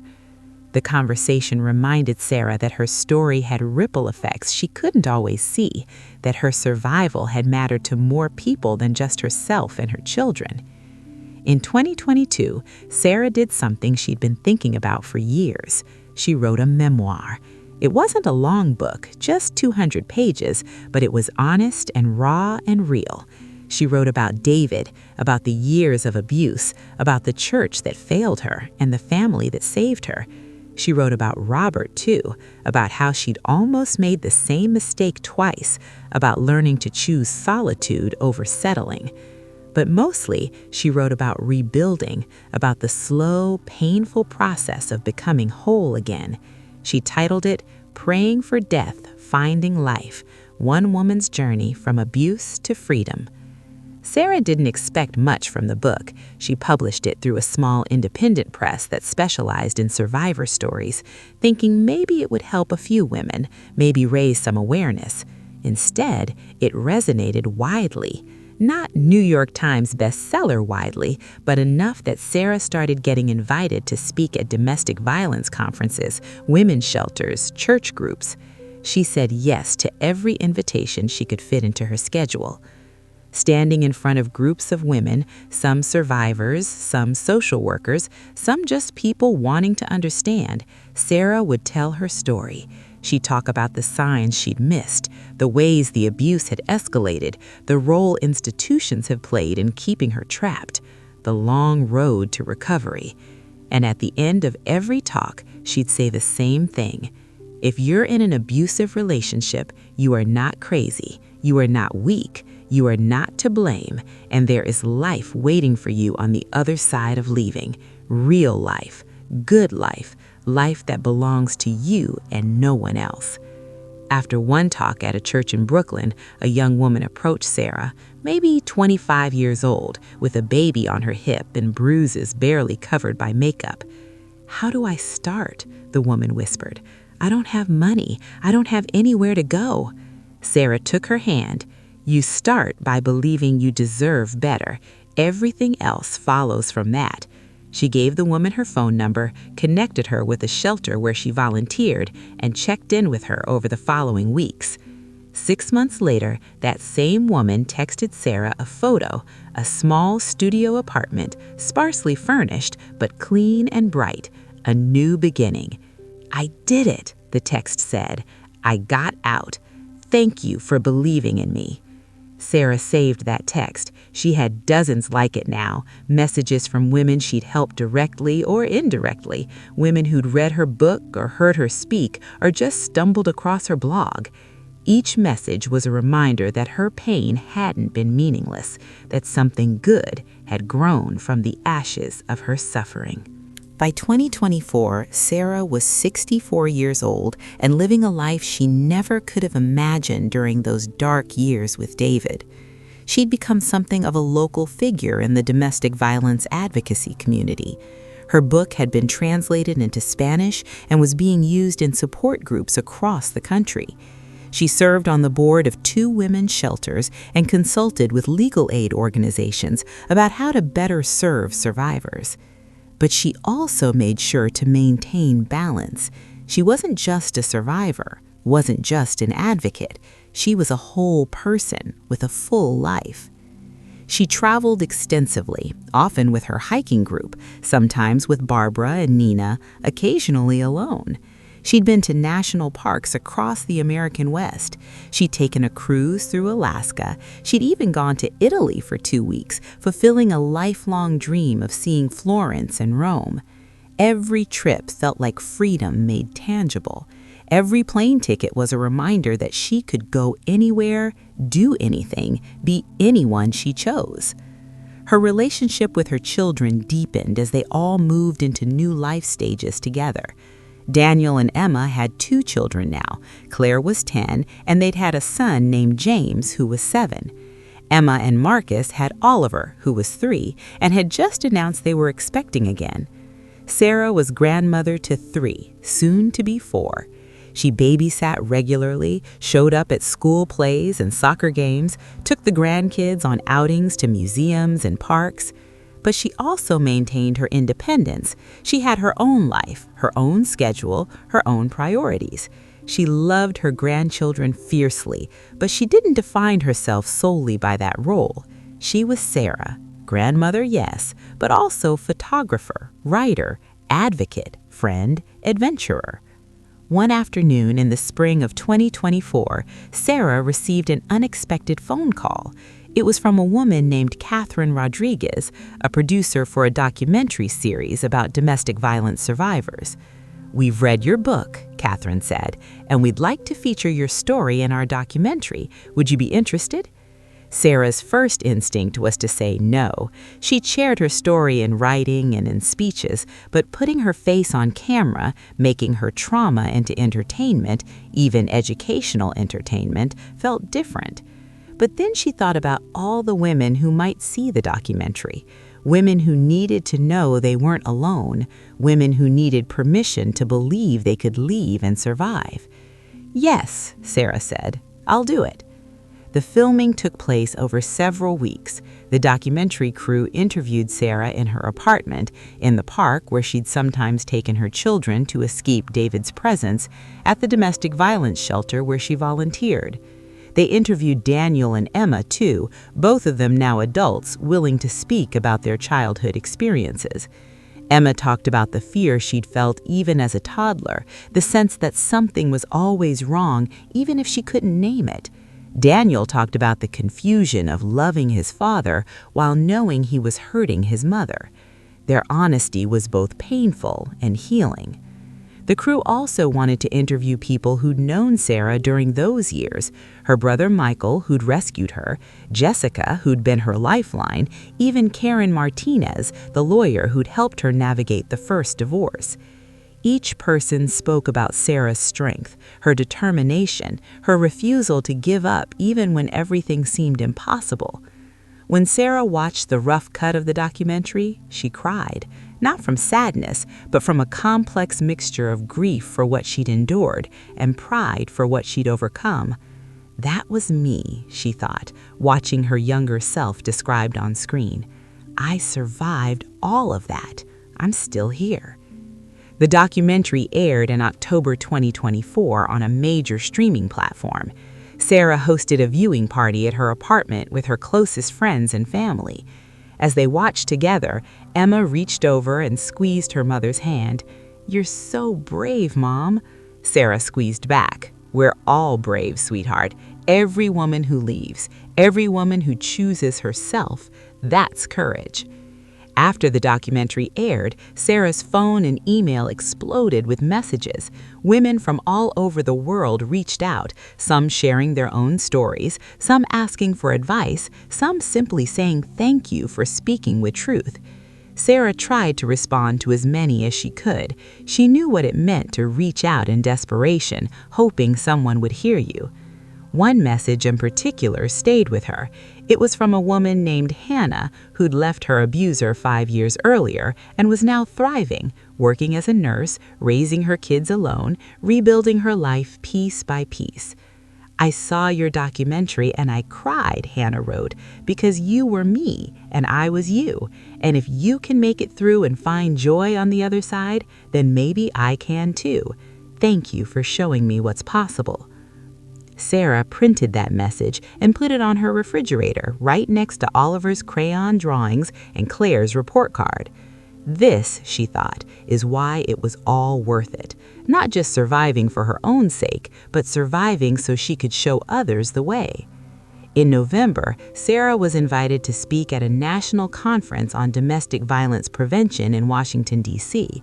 It was the biggest audience she'd ever addressed, over 1,000 people, including policymakers, advocates, survivors, and law enforcement. Sarah stood at the podium looking out at the sea of faces and felt a moment of surreal disbelief.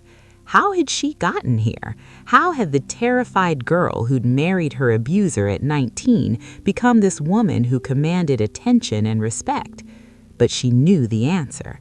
One day at a time, one choice at a time, one act of courage building on the last until courage became her default mode. She began her speech. "My name is Sarah Bennett. I'm a survivor of domestic violence. I'm also a mother, grandmother, teacher, writer, and advocate. For a long time, I thought the first fact would define me forever, but I've learned that survival is just the beginning of the story, not the end." The room was silent, attentive. Sarah continued, "I was trapped for years, not because I was weak or stupid or didn't care about my children. I was trapped because my abuser was skilled at control, because the institutions I turned to for help failed me, because I'd been taught that my value as a woman depended on maintaining my marriage no matter the cost.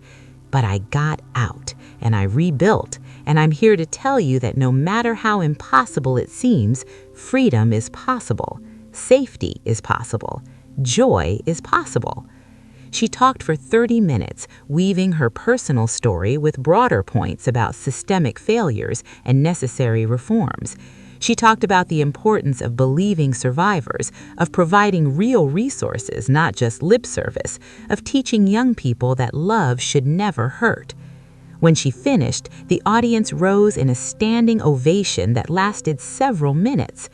Afterwards, dozens of people approached her, survivors who wanted to shake her hand, advocates who wanted to collaborate, policymakers who promised to do better. Sarah spoke with each person, giving them her full attention, treating each story and each connection as sacred, because she remembered when no one had given her that attention, when no one had believed her story mattered. She knew better now. Sarah turned 65 in the summer of 2025.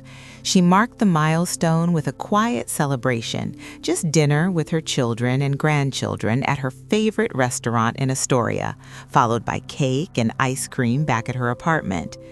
As she looked around her living room, filled with 3 generations of family, everyone laughing and talking over each other, Sarah felt a deep sense of completion.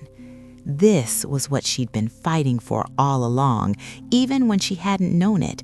This safety, this love, this ordinary, beautiful chaos of family. Claire, now 11, sidled up to Sarah on the couch. "Grandma, can I ask you something?" "Of course, sweetheart." "Were you really married to a bad person?" Sarah glanced at Daniel, who gave her a small nod. They'd agreed to be age-appropriately honest with the grandchildren when they asked questions. "Yes, I was," Sarah said gently. "When I was very young, I married someone who hurt me. It took me a long time to leave, but I did, and that's how I became strong enough to be the grandma you know today." Claire processed this thoughtfully. "Did it hurt a lot?" "Yes, but you know what? The hurt doesn't last forever, and when you get through something hard, you learn things about yourself. You learn you're braver than you thought." Claire nodded seriously. "I want to be brave like you." Sarah pulled her granddaughter close. "You already are, baby girl, just by being yourself." That fall, Sarah made a decision that surprised everyone, including herself. She started dating again. Not seriously, not with the intention of marriage or even cohabitation, but she'd met a man named Thomas Chen, a retired pharmacist, a widower who volunteered at the same shelter Sarah did, and they'd struck up a friendship that gradually became something more. Thomas was gentle, funny, and refreshingly uncomplicated. He had his own apartment, his own life, his own adult children. He wasn't looking to rescue anyone or be rescued. He just enjoyed Sarah's company, and she enjoyed his. They went to museums together. They had dinner once or twice a week. They attended cultural events, plays, concerts, film festivals. Sometimes they held hands. Sometimes they kissed goodnight at Sarah's door. It was easy, light, free of expectations or demands. When Sarah introduced Thomas to her family at Thanksgiving, Emma pulled her aside. "Mom, are you sure about this, after everything?" Sarah smiled. "I'm not sure about anything except that I like spending time with him, and that's enough. I'm not planning a future. I'm just enjoying the present." Emma hugged her. "You deserve all the happiness, Mom." Sarah appreciated the sentiment, but she learned something important over the years. She didn't need someone else to make her happy. She was already happy. Thomas was just a nice addition to an already full life. In early 2025, Sarah received unexpected news. The small independent press that had published her memoir wanted to do a 10th anniversary edition. It had been published in 2022, but they were planning ahead with additional content. They wanted Sarah to write a new epilogue reflecting on how her life had evolved since the book's release. Sarah agreed. She spent several weeks working on it, sitting at her kitchen table with her laptop, thinking about everything that had changed and everything that had stayed the same. She wrote about turning 65, about becoming a grandmother 4 times over, about the documentary and the speaking engagements and the women she'd helped. But she also wrote about the small, quiet victories, learning to sleep without nightmares, being able to hear someone raise their voice without flinching, trusting her own judgment again, knowing her worth wasn't dependent on anyone else's validation. She ended the epilogue with these words: "When I left my abuser, I thought survival would be enough. I thought if I could just get out alive, keep my children safe, and rebuild some semblance of a normal life, that would be victory. But I've learned that survival is only the beginning. Real freedom means more than just escaping violence. It means creating a life so full of joy, purpose, and connection that the painful past becomes just one chapter in a much longer, richer story. I'm 65 now. I've lived more years in freedom than I lived in captivity. I've built a career, raised children, made art, traveled the world, helped other women find their way out of darkness. And here's what I want every woman reading this to know. It gets better. Not immediately, not easily, but if you do the work, if you refuse to give up, if you believe you deserve more than crumbs of affection and scraps of respect, it gets so much better. There is life after abuse. Beautiful, meaningful, joyful life. I'm living proof. When Sarah submitted the epilogue to her editor, she felt a sense of closure. This was her final word on the subject, not because she'd stopped advocating or stopped sharing her story, but because she'd said everything she needed to say. The rest of her life could be about other things: new adventures, new joys, new purposes. In early 2025, Sarah received unexpected news. The small independent press that had published her memoir wanted to do a 10th anniversary edition. It had been published in 2022, but they were planning ahead with additional content. They wanted Sarah to write a new epilogue reflecting on how her life had evolved since the book's release. Sarah agreed. She spent several weeks working on it, sitting at her kitchen table with her laptop, thinking about everything that had changed and everything that had stayed the same. She wrote about turning 65, about becoming a grandmother 4 times over, about the documentary and the speaking engagements and the women she'd helped. But she also wrote about the small, quiet victories: learning to sleep without nightmares, being able to hear someone raise their voice without flinching, trusting her own judgment again, knowing her worth wasn't dependent on anyone else's validation.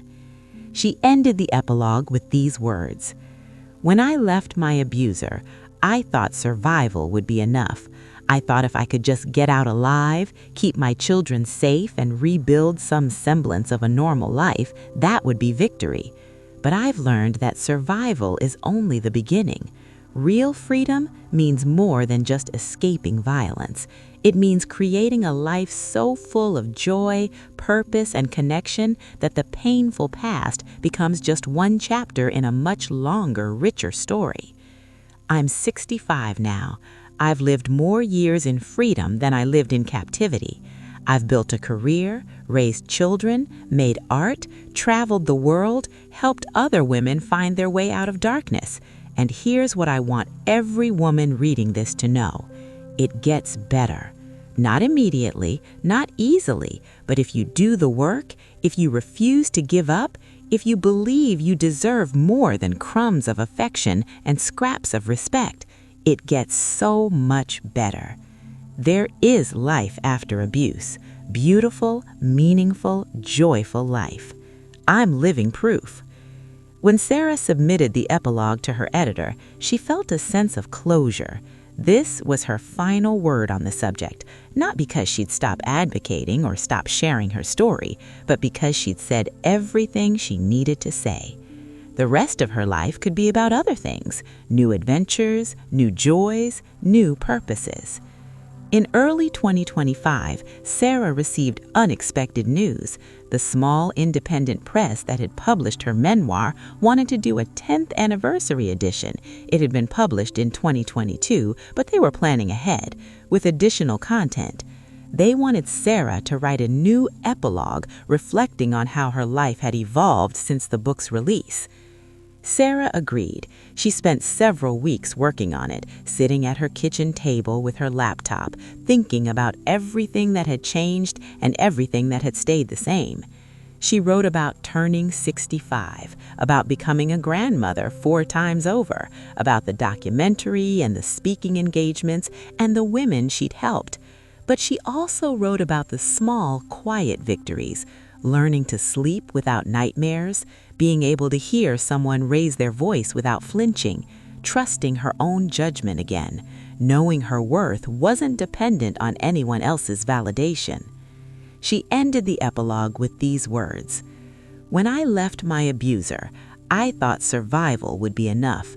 I thought if I could just get out alive, keep my children safe, and rebuild some semblance of a normal life, that would be victory. But I've learned that survival is only the beginning. Real freedom means more than just escaping violence. It means creating a life so full of joy, purpose, and connection that the painful past becomes just one chapter in a much longer, richer story. I'm 65 now. I've lived more years in freedom than I lived in captivity. I've built a career, raised children, made art, traveled the world, helped other women find their way out of darkness. And here's what I want every woman reading this to know. It gets better. Not immediately, not easily, but if you do the work, if you refuse to give up, if you believe you deserve more than crumbs of affection and scraps of respect, it gets so much better.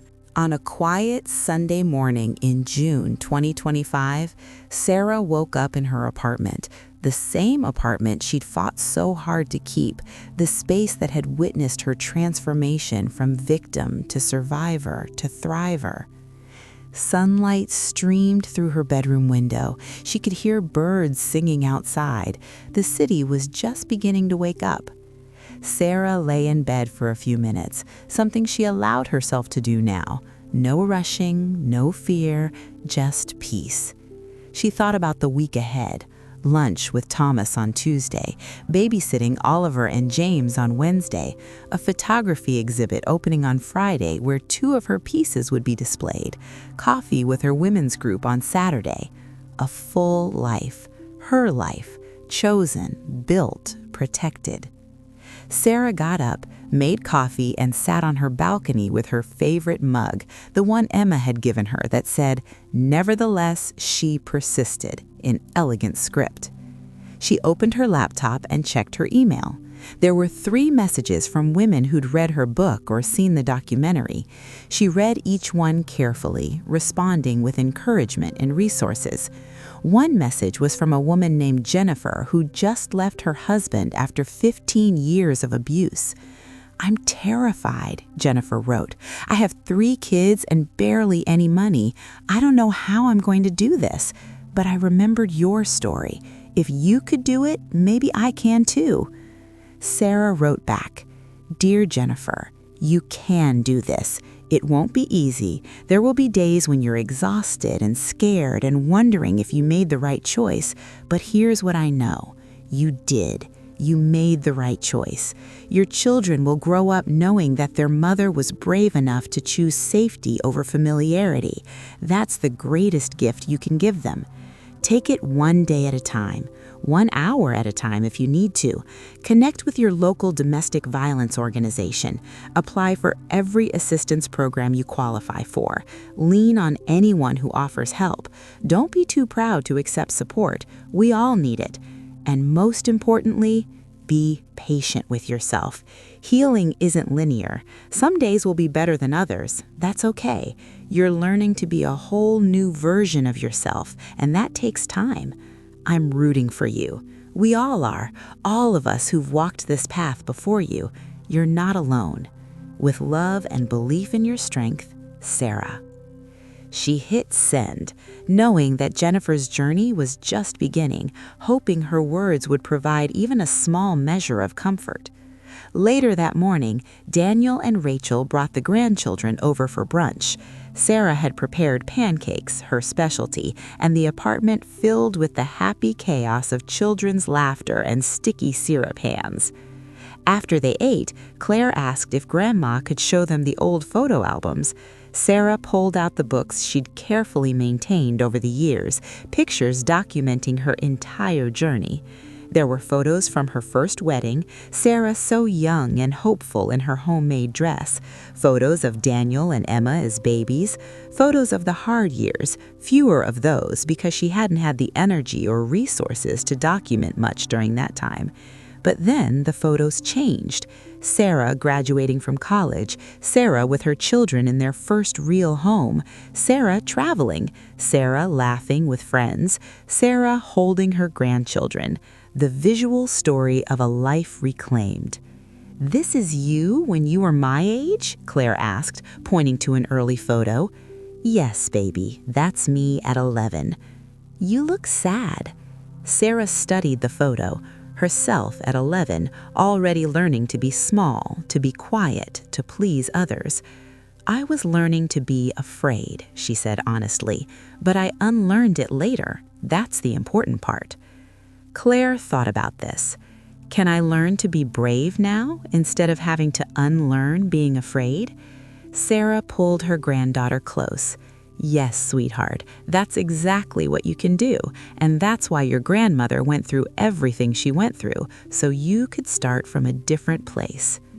After everyone left, Sarah cleaned up the breakfast dishes and then settled into her favorite chair with a book, but she found herself staring out the window instead of reading, lost in reflection. She thought about David. She hadn't seen him in over 20 years. She'd heard through mutual acquaintances that he'd remarried, divorced again, struggled with alcoholism, had some health problems. She felt neither satisfaction nor sympathy at the news, just distance. He was a chapter in her story, but he wasn't the whole story. He'd hurt her terribly, stolen years of her life, left scars that would never fully fade. But she hadn't destroyed her. She survived him, and in surviving, she'd discovered who she really was. She thought about Robert, too, the second marriage that taught her she'd rather be alone than be with the wrong person, another painful but necessary lesson. She thought about all the women she'd helped over the years, the ones who'd made it out and the ones who hadn't, the ones who were still in the process of leaving, gathering courage day by day. Every story mattered. Every woman mattered. And Sarah had learned that her own story, painful as it was, mattered too. Not because of the pain, but because of what she'd done with it. She'd transformed her trauma into purpose, her survival into service, her scars into strength. That evening, as the sun set over Queens, Sarah called her mother at the assisted living facility. Her mother was 87 now, her memory fading, but her love still strong. "Hi, Mom, it's Sarah."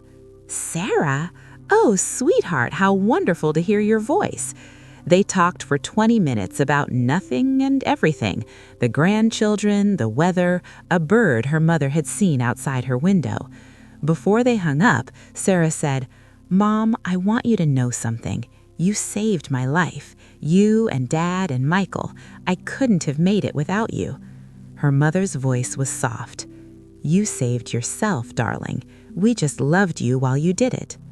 After the call, Sarah walked out onto her balcony one last time. The city lights were coming on, creating a beautiful pattern against the darkening sky. She thought about the girl she'd been at 17, so innocent, so naive, so unprepared for what was coming. If she could go back and warn that girl, would she? Would she tell her to not marry David, to run as fast as she could in the other direction? She considered this seriously, and then she realized, no, she wouldn't change it. Because that naive girl had become this strong woman, because those brutal experiences had forged her into someone capable of helping others, because the pain had meaning and the suffering produced something beautiful in the end. She wouldn't wish her journey on anyone, but she wouldn't trade her journey for anything either. This was her life, hard-won, battle-scarred, absolutely, perfectly hers. Sarah Bennett looked out at the city she'd lived in for 65 years, the city that had witnessed her worst moments and her greatest triumphs, and felt overwhelming gratitude. For surviving, for thriving, for becoming, for every sunrise that reminded her she'd made it through another night, for every woman who heard her story and found the courage to leave, for every choice that had led her here, to this moment, to this life, to this peace. She was 65 years old. She was a survivor. She was a mother, grandmother, friend, advocate, artist, woman. She was exactly who she was supposed to be. And finally, after all these years, she was home.